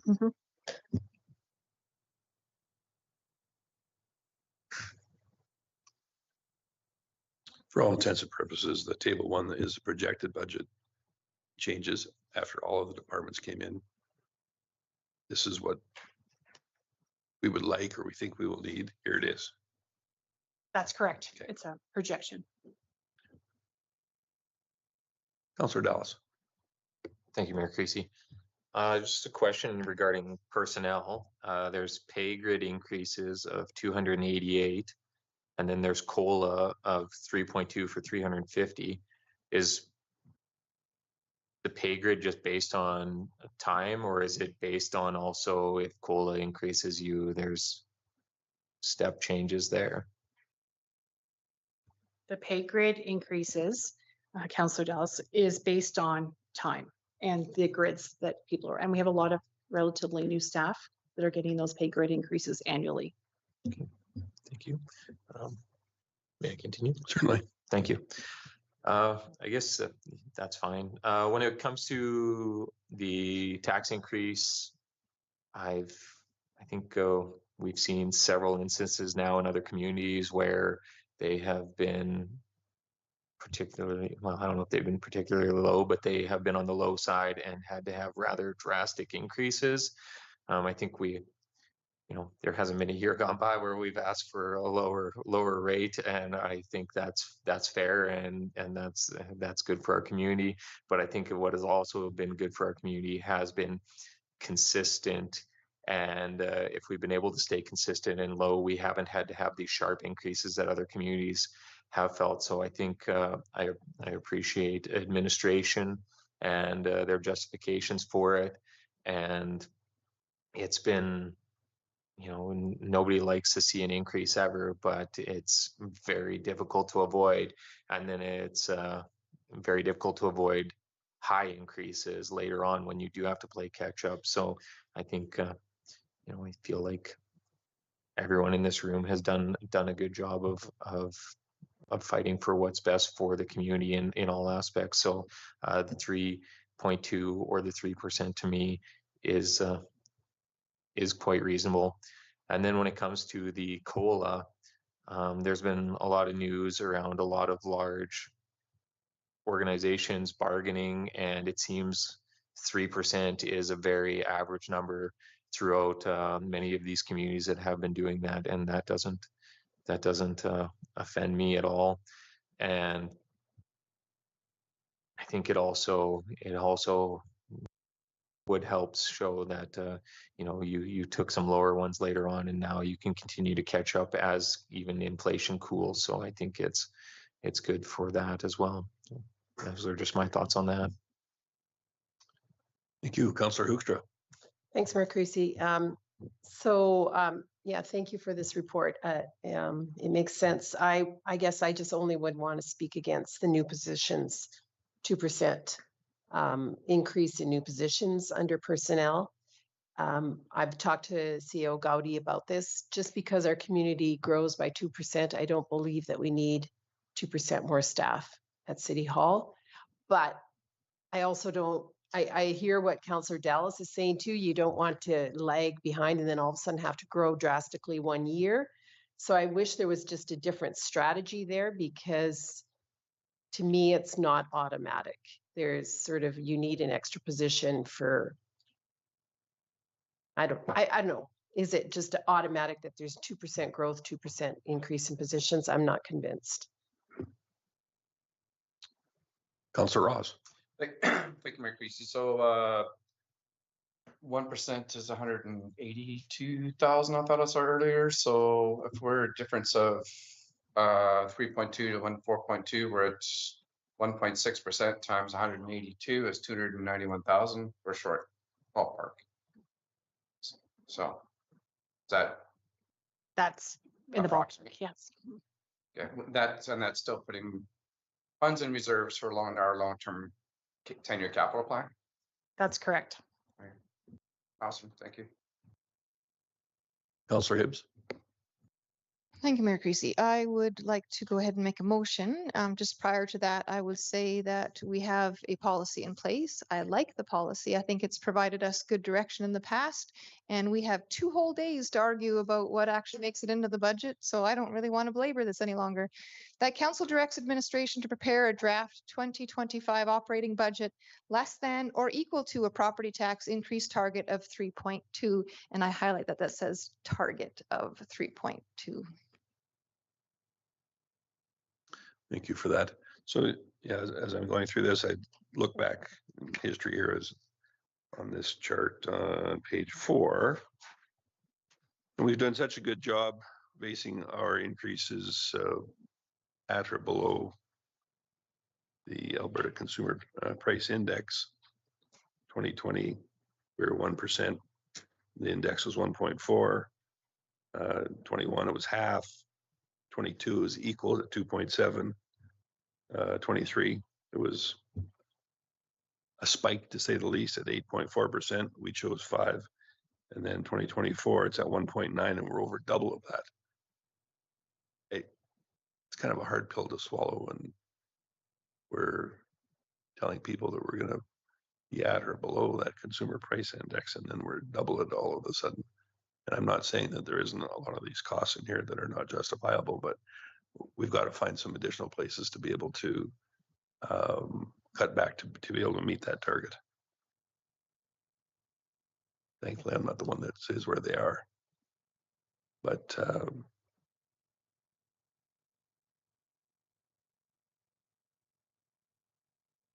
few items in the wish list might have to wait, in my opinion, to get that number down.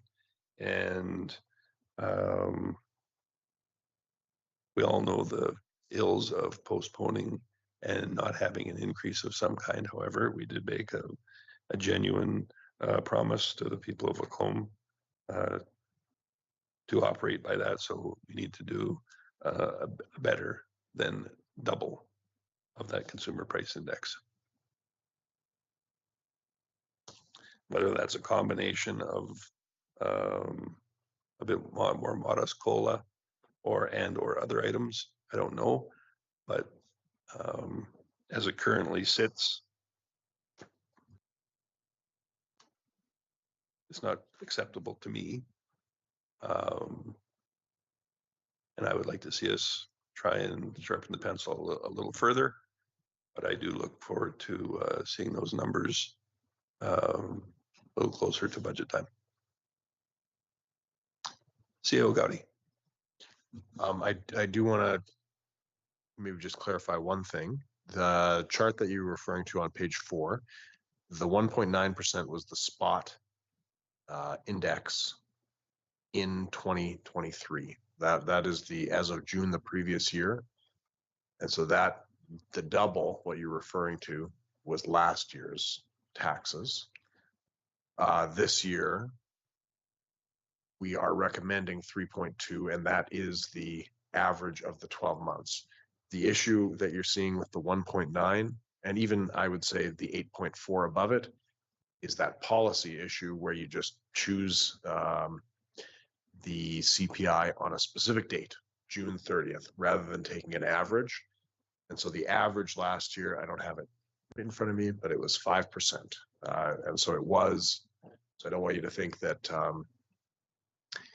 that you passed a tax rate that was double CPI in a way that wouldn't have honored that commitment to the community. You're right, that was a commitment and it has been adhered to. We are recommending continuing to adhere to that.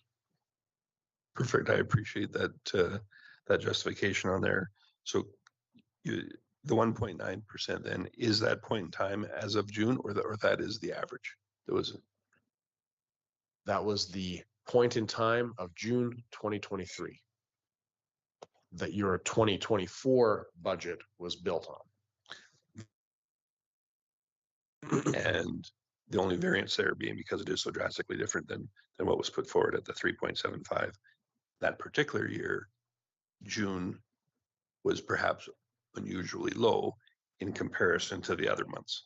Exactly. The average was actually 5%. June happened to be an anomaly, and hence one of the reasons we recommended last year and this year taking the average. Otherwise you get these weird, even 8.4 was an unusually high number. And so again, council smoothed that out. That's a much easier pill to swallow.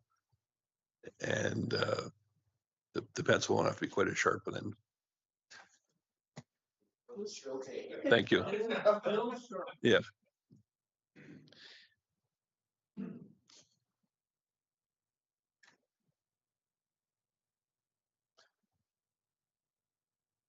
Does anyone have anything additional before we vote? Very good. Please go ahead and vote.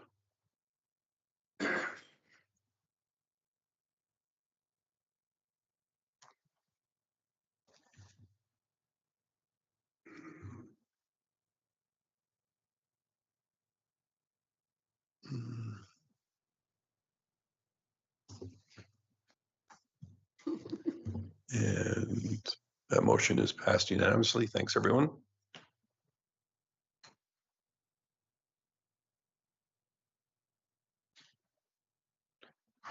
Director Thompson, you've been patient all.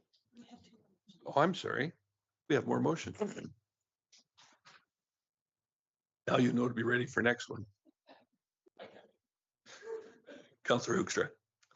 Thank you, Mayor Creasy. I move that council directs administration to prepare the draft 2025 budget with a cost of living allowance COLA increase of 3%.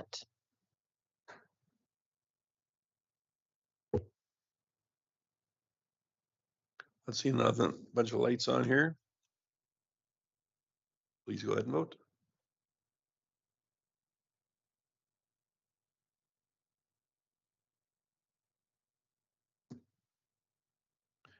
So before we do look at the final vote, I think this can be seen from public watching this, that this is an automatic agreement with those numbers, and we're asked for administration to prepare those numbers for us. What it may actually be at the end of the day when it comes October, November, could vary from these numbers. I just want to make that clear to anybody watching at home.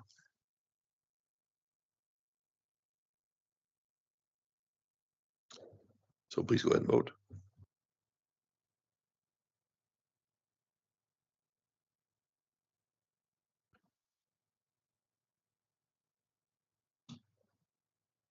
And for the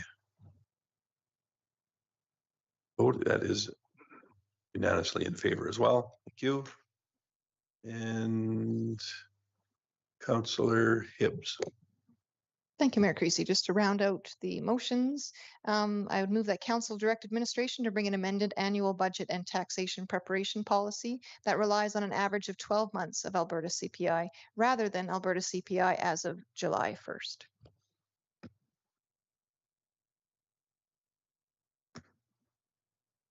Making a good thing even better. Councillor Claudic. Yeah, of all the motions on this particular item, I think this one the best, because as you alluded to, makes for some better clarity when we're looking at CPI. Thank you. Councillor Ross. Thank you, McCreasy. Just have a question for CEO Gowdy. For example, revenue generations pertaining to, for example, Vesta Energy for lagoons might change in the next 3-4 months before end of October as well, which may contribute to that difference of 291 as well, would it not? It could, but it's an unpredictable revenue source. You have a given minimum amount each year, which has been reflected in your budget, both in 2024 and in our predicted budget for 2025. You could realize revenue above that, but you have no guarantee of doing so. And so to avoid becoming reliant on non-renewable revenue like that, we've always recommended and continue to recommend treating that as a surplus at the end of the year that would go into your general operating reserve and potentially defray future borrowing costs, or if you did need to look at tax rate stabilization, that is something you could do. But that's a decision of council. You certainly could reflect a higher amount, acknowledging that you may be in a deficit position if you expect $300,000 and you only get $100,000 in a given year. Sorry if I may continue. Just for clarification, I was actually more into not predictions, but to revenue from now till more November, December, like we are into month 7, you know, so that's, I wasn't working on predictions. I was working on actual of what has taken place or will take place between now and the decisions of the budget. So I guess that brings about the question then, are the numbers currently in line with the expectations? Given that it is a little over halfway through the year, or is the majority of the revenue seen in the latter half of the year on that item alone? Typically, we've seen a bit in the spring and a bit in the fall. I don't know if it's half or so, but I would say in 2024, you are trending above your minimum amount, and you can expect to have a surplus at the end of the year, largely related to that agreement. Again, as we have in past years, with surplus, we recommend that that goes into the operating reserve and then is available for council's use later in the following year. Thank you. Councilor Ross, satisfied with that answer? Very good.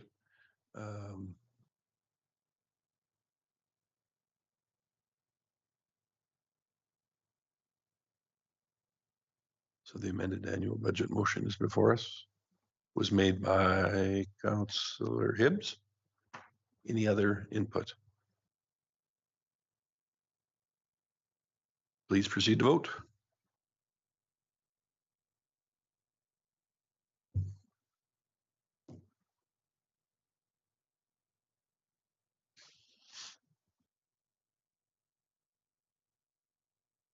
And thanks everyone. That is unanimously in favor as well. And I look forward to those numbers becoming clearer in the future for an average rather than an exact month point in time.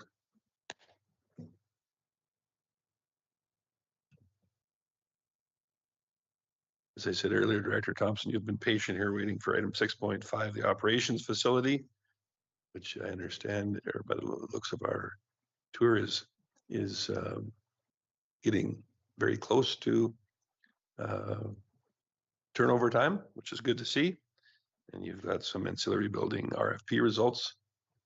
The floor is yours. Yes, we do. And thank you, Mayor Creasy. Good evening, Council.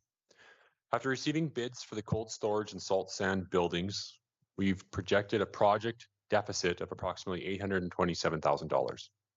The construction contracts for these buildings have not yet been executed, and we're seeking Council's direction on how to proceed. The Operations Center was divided into distinct phases, each tendered separately to attract a competition from a variety of contractors, mainly to optimize costs. This approach has allowed us to complete most of the work within the approved budget. However, the bids we received for the cold storage and salt sand buildings were higher than anticipated. When we tendered the main operations facility in November 2022, which is nearing completion now, we also requested bids for the cold storage and salt sand structures.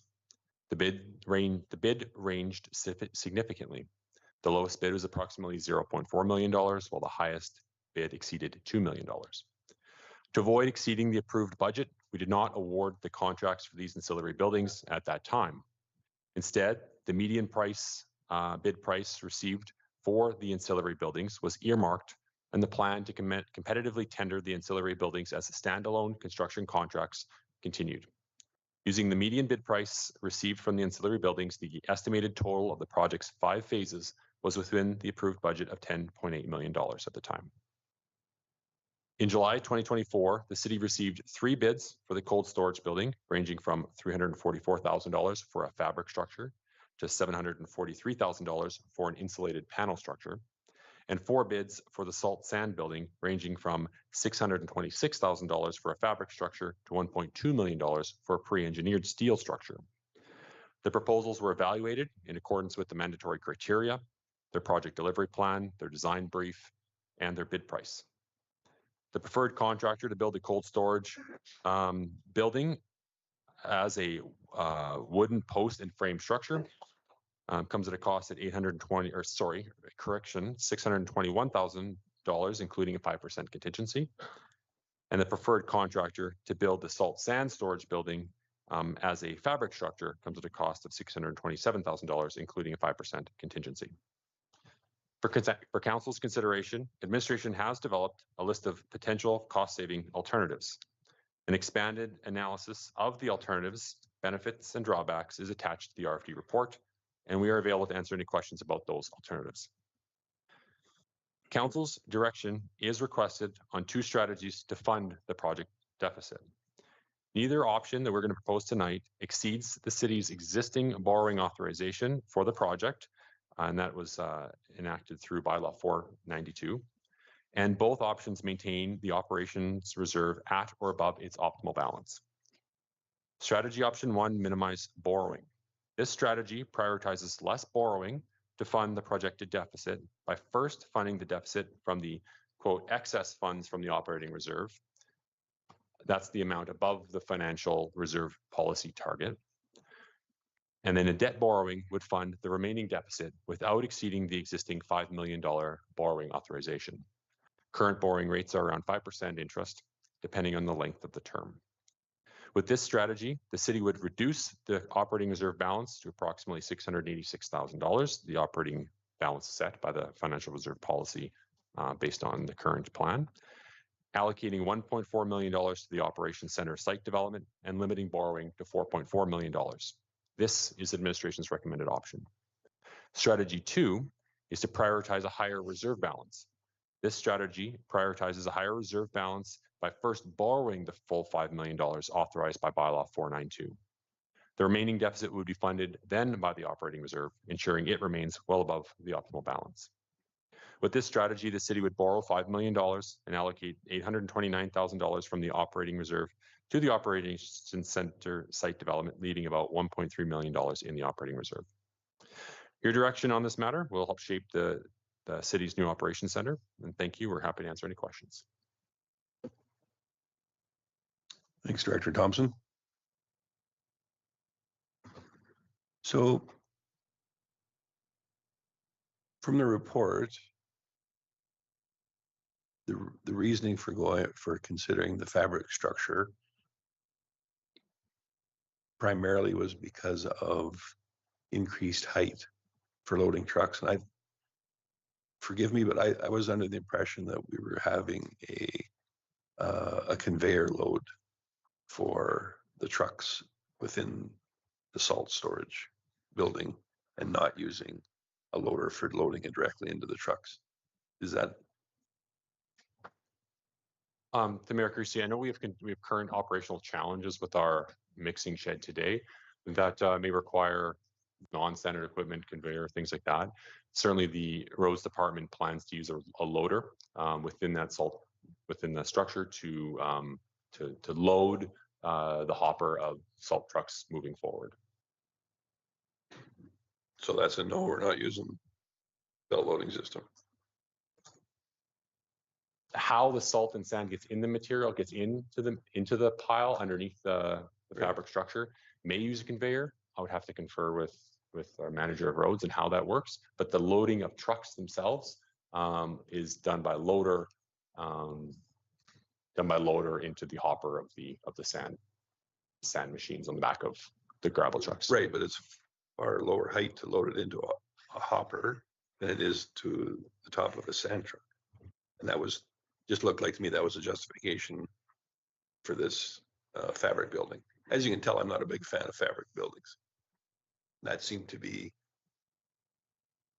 from the report, the reason for justifying that type of a structure was because of the added height, which I understand that.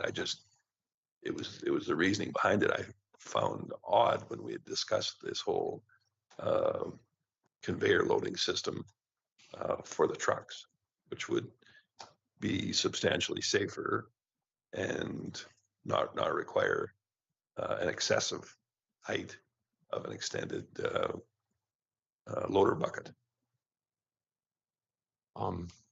So I believe the height requirements the height discussion that occurs in the report is around the option we considered at one point to include a concrete ramp in within the structure itself that would allow the loader to approach the truck at a higher elevation so that it wouldn't have to have its bucket at its full length. And with a fully loaded bucket at its full extended capacity is something that say drives down efficiency as operators are more cautious when operating at that limit of the machine. And so we had considered at one point installing a ramp.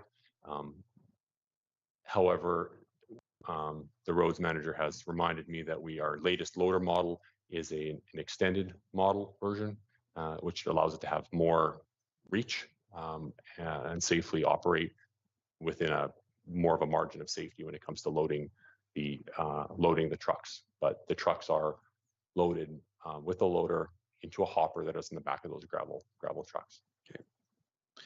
I was thankful to read that because that sounded like a poor idea, the ramp.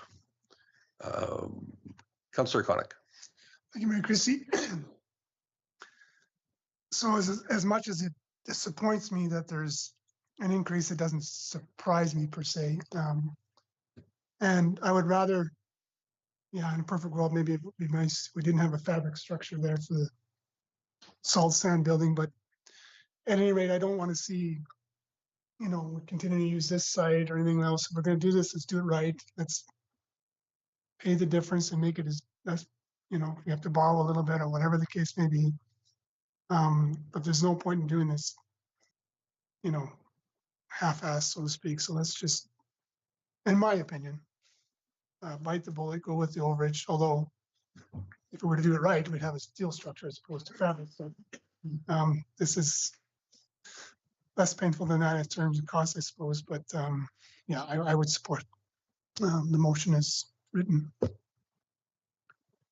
Councillor Ross. Thank you, Mayor Creasy. I think the fabric buildings are, I guess, in my opinion, quite adequate. You see throughout most municipal communities that the Alberta government contractors are all fabric.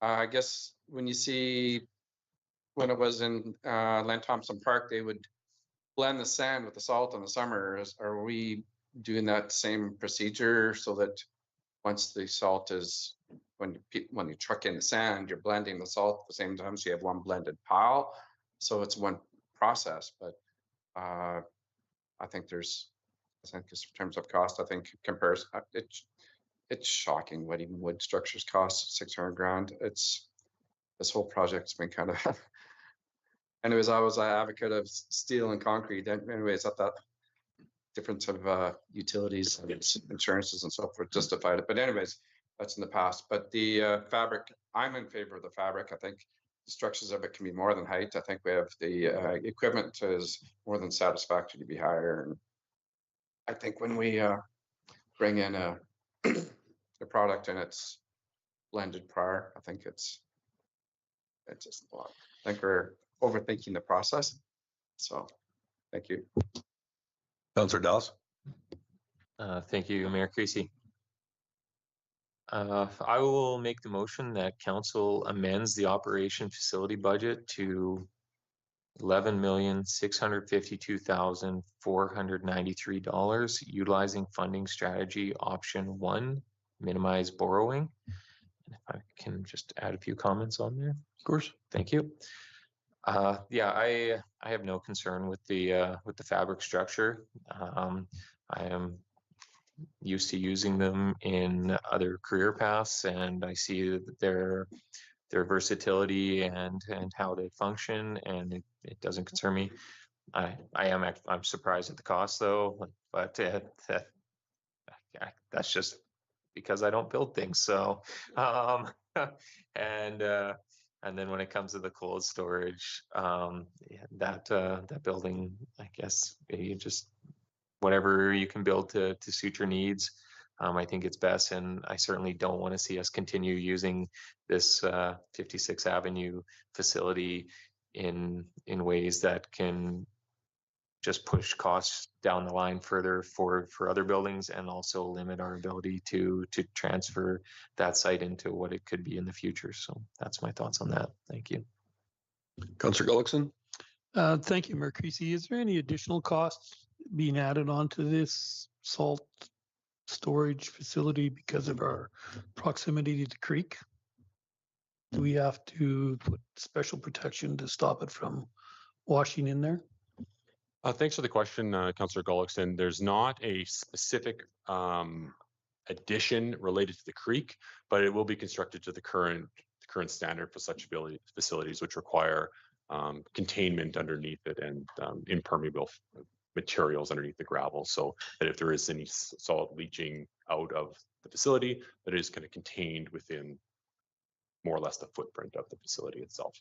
It's actually outside of the proximity from the creek that we'd have to make any other alternative flood proofing, for example. And when we graveled the site, the north end of the site, it was raised to, the elevation that would prevent flood proofing or any flooding concerns. And that would be as per our land use bylaw to allow such structures to be constructed. So from our tour of that facility, one thing that struck me was I'm going to say the lack of the continuation of an apron, concrete, asphalt, whatever whatever the plan for it is.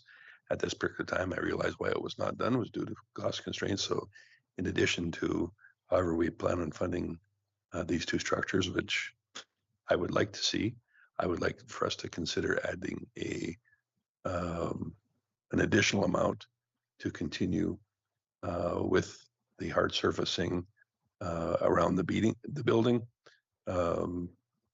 as much to aid in keeping the building in as new condition as long as we possibly can. I've coming from the building industry for 30 or 40 years. I've seen this put off, and the unfortunate reality is there's so much money spent in janitorial work and breaking of services because of the sand and gravel that comes in from it. I would like to see a portion, not the entire yard, but some sort of a reasonable amount of perimeter apron, especially where there is openings.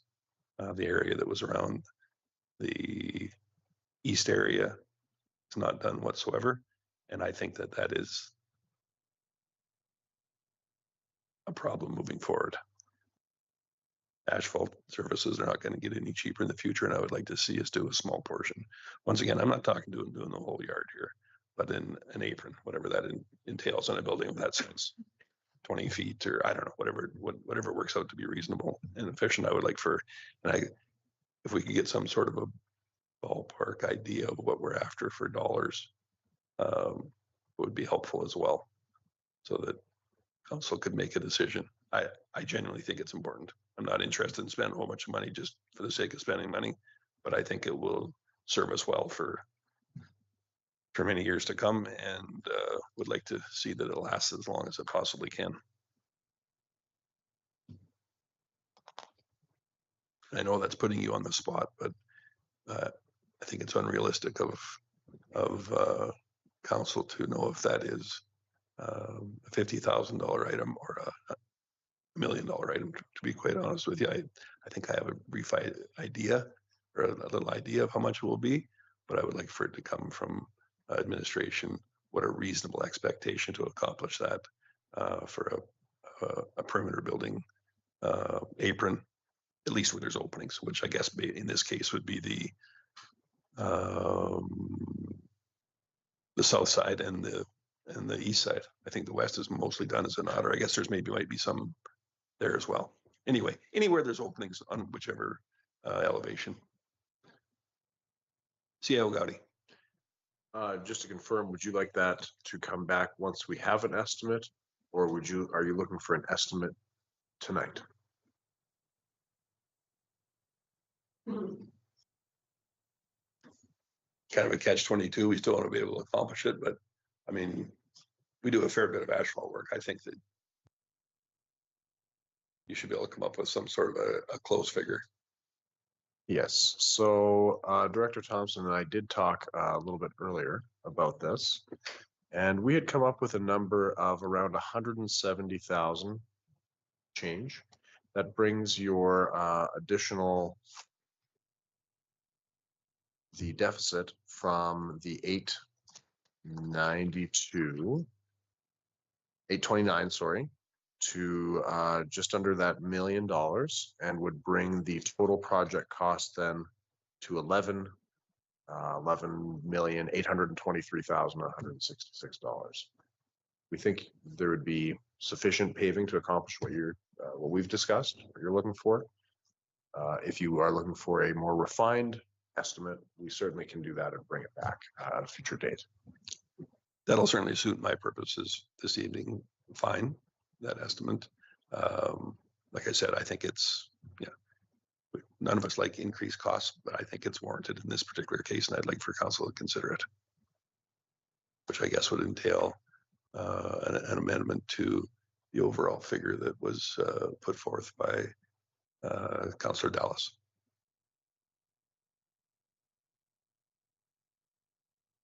I guess I could do that as an amending motion, and that would certainly keep the two separate So there's no misunderstanding of the direction that council wanted to take. Councillor Hibbs? Sorry, I'm not prepared to make that amendment. I'm struggling a little bit about making a big dollar decision like that, really without any, like, we're getting an estimate. I don't know. I'm not, I guess you can bring that as an amendment. I'll be voting against it only just because I feel like this is just really all of a sudden. I don't feel like I have the information that I would need to make that decision, but that's just me.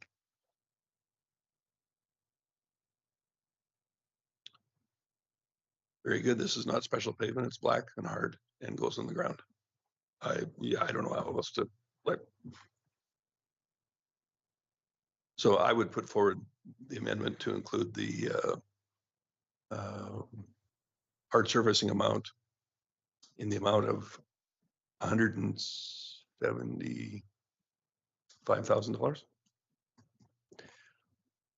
$170,673 keeps the number. Big number. In consideration to be added to the overall amount. And I just know that IT loves off the cuff motions, especially amending motions. So while you're figuring that out, Councillor Hoekstra. Thanks, Mayor Creasy. So just to clarify, you're looking to have the area paved where people are parking, basically where staff is coming in, not the public at the front, that's paved, but this basically the south side and then the east. Is that kind of what you're suggesting? Because that makes sense That's to me. very close, basically anywhere people or vehicles are entering or exiting the building. So even on the front then too, where the large trucks will go in and out, the doors. So you're looking at all the way around the building then? Not on the north end. I don't believe there's any there, Correct. but Okay. yeah. Because of that, it's just problematic for mud and whatnot, especially at an entrance or an exit into the building. It just, I've just seen it too many times and it's problematic. Councillor Dallas. Thank you, Mayor Creasy. Actually, I was just about to ask a similar question to Councillor Hoekstra. So this would be both sides where the large bay doors are, and then and you said the south end where the staff are entering the property at those doors. Correct.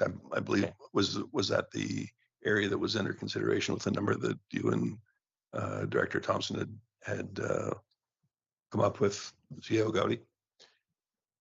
Yeah, we didn't, sorry. Yes, we did not have the exact figures and area, but that was what we were considering when we had come up with that rough estimate. Yes, go ahead. Yep. And with that rough estimate, how far out from the building were we calculating? Not sure that we had an exact figure. Typically, we would look at maybe 10 or 15 meters of paving.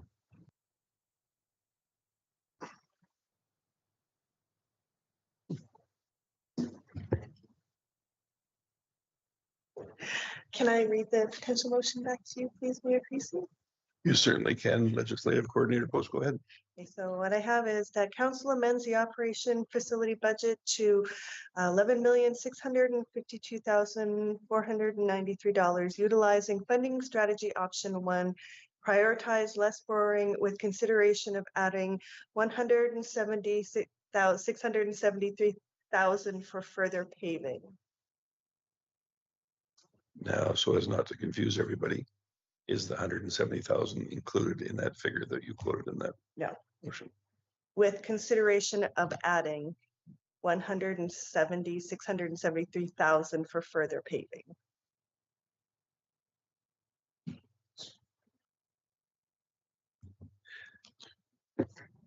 Councillor Koenig. Sorry, so you're amending the original motion, not an amended motion. Am I reading that correctly? Okay. I don't know if the mover is okay with that or not. Councillor Ross.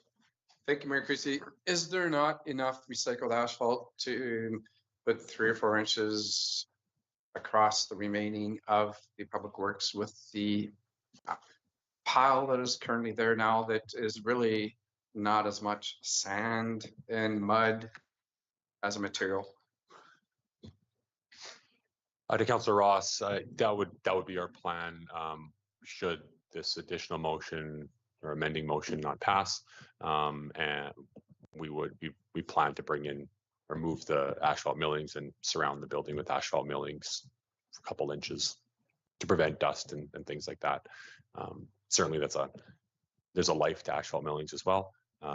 They will deteriorate. They're not as robust as asphalt, but certainly we had a mind for trying to reduce dust and from the get-go and want to incorporate those millings into the site around the building. If I may ask for further explanation, even if this asphalt is done, is that still the plan with the remaining of the lot to still cut down on the sand and the dust and the mud? If no additional asphalt is approved, then yes, we still are using the millings surrounding the building. So basically the south, roughly half of the site will be layered with millings. The north half of the site would remain gravel. And that's just based on the amount of millings we have and our estimated quantities. If we can go further, we'll go further, but we just don't think we have enough to surround the whole site. C.O. Gowdy.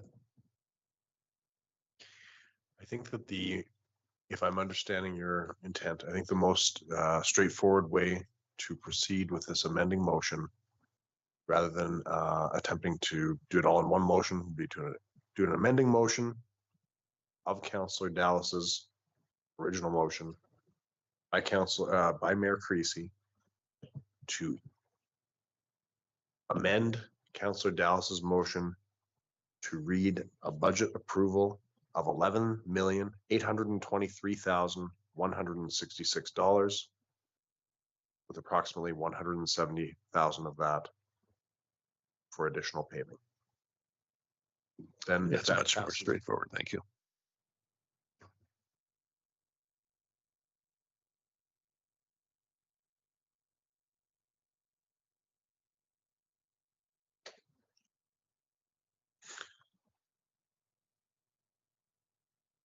So the item on our voting machines is truncated.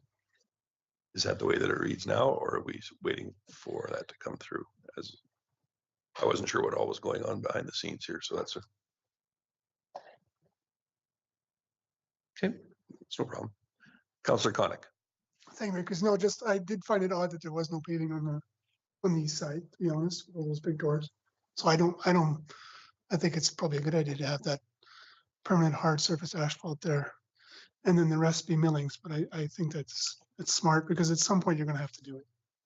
Again, there's no point in doing it halfway. I did find it odd that it wasn't there to begin with. So in fairness to administration, they were staying within the budget. And I think in a perfect world, yes, this would have happened prior and had it all done at once, but I really don't think it's that big a deal. There's separate enough areas that it isn't, but I hear where you're coming from. It just, yeah.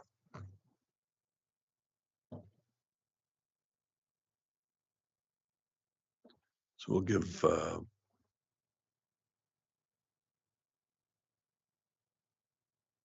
IT and our administration a moment to sort out the details of putting forward that amendment. And Mayor Creasy, if even that's had- correct, we're going to do the vote on the original motion, and then we do the vote on the amending motion to change the financial figures. No, the amendment has to come first. The amendment first.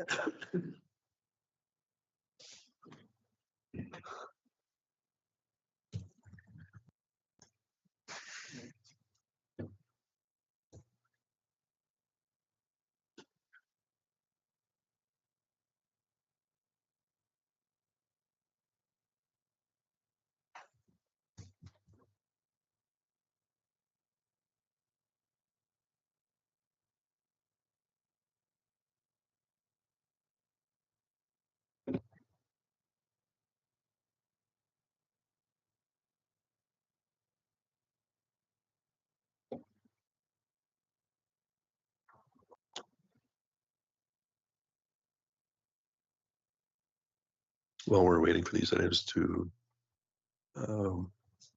work through the system, Councillor Ross, you've got notice of motion is prepared for submission for when the time comes. Very good. Just a reminder. Thank you.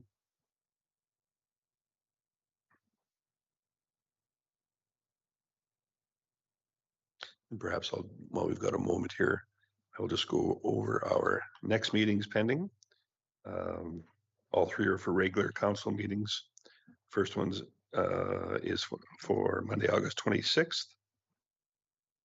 Then on Monday, September 9th. And then on Monday, September 23rd, all are at 5:30 p.m. here in Chambers. So that is our pending next meetings.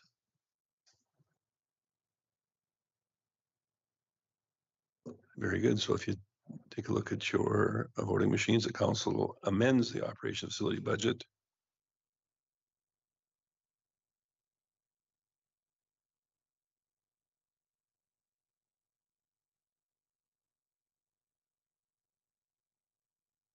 Yeah, I don't think mine's come through yet here, to be perfectly honest with you.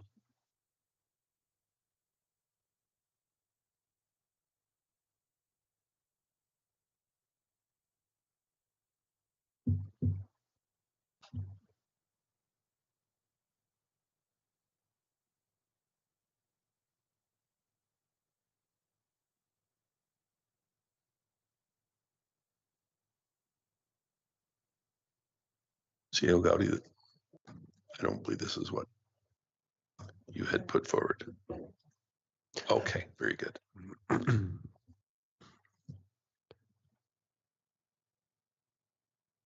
No, it is not.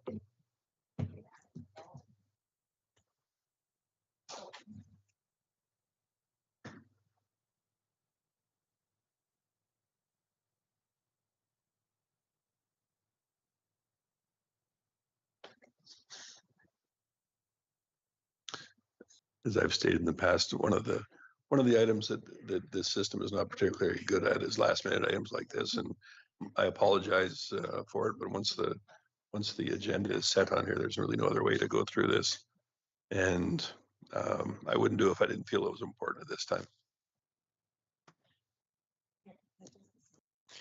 Okay. It's all good.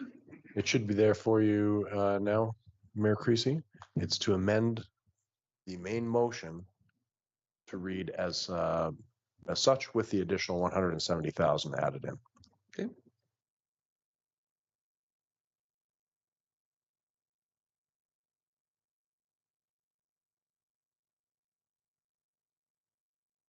Does that come through yet?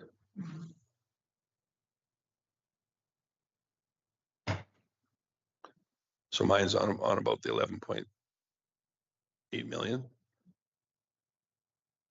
Okay, that's unfortunate. It reads that way. It's confusing for everyone, but the council amend the main motion. Read that. Council amends the operations facility budget to $11,823,168, utilizing funding strategy 1, prioritize less borrowing. And to further clarify that number, then the 11.8 million and change, that includes the two structures that were discussed and 170,000, give or take, for the apron paving. Is that correct? That is correct. Very good.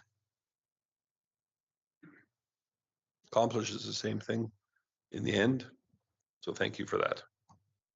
Any additional input? Please go ahead and vote.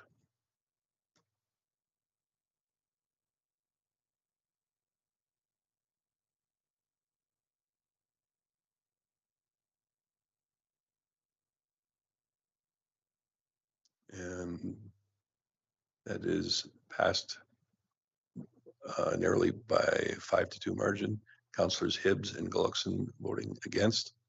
Thanks, everyone. And then for the main motion as put forward by Councillor Dallas.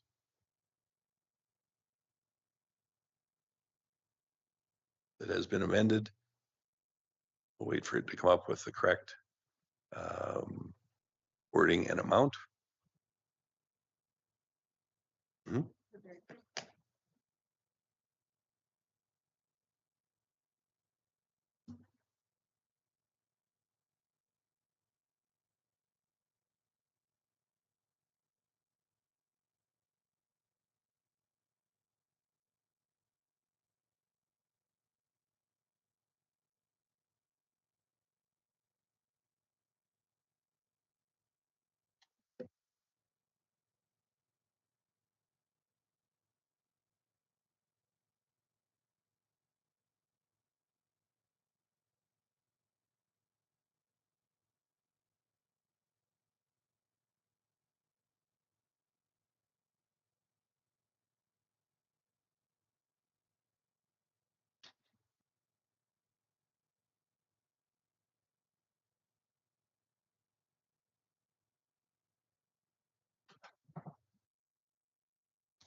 That's not the That's not correct motion. correct.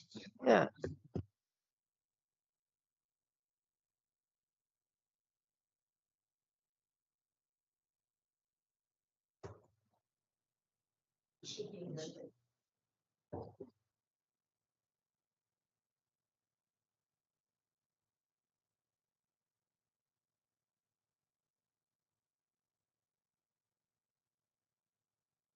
And as much as we know that what the actual number is, I think because this is on record, we need to have the number correct.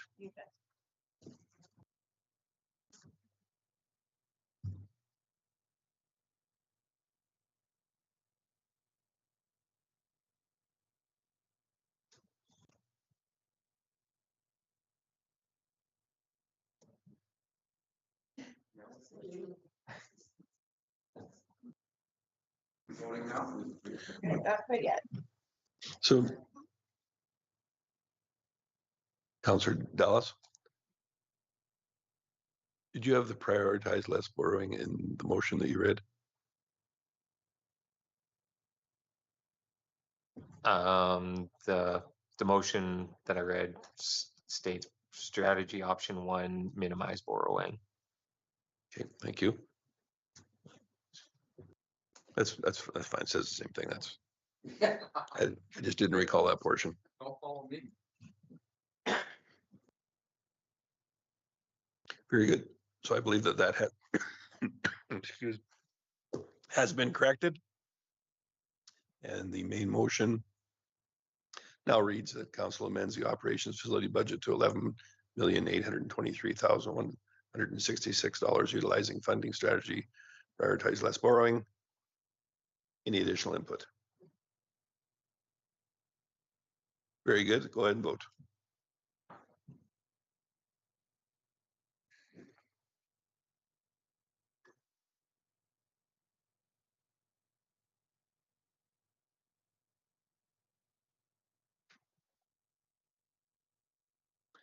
And that item was passed by a margin of 5-2. Councillors Hibbs and Gullickson opposed. Thanks, everyone.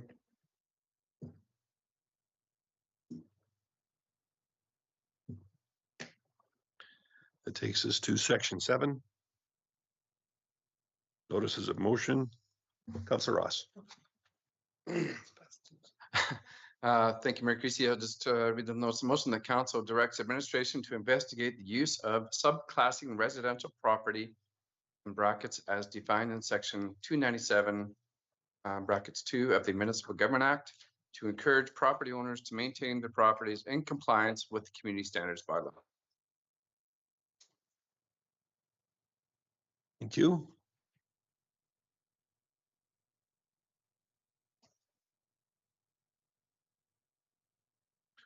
Very good. So that will share at our next meeting. And Thank you. I believe that takes us down to the in-camera portion of our meeting. I don't think we've missed any items of business. Councillor Conick, Motion to go in camera. thank you. The record reflected is 7:49. Please go ahead and vote.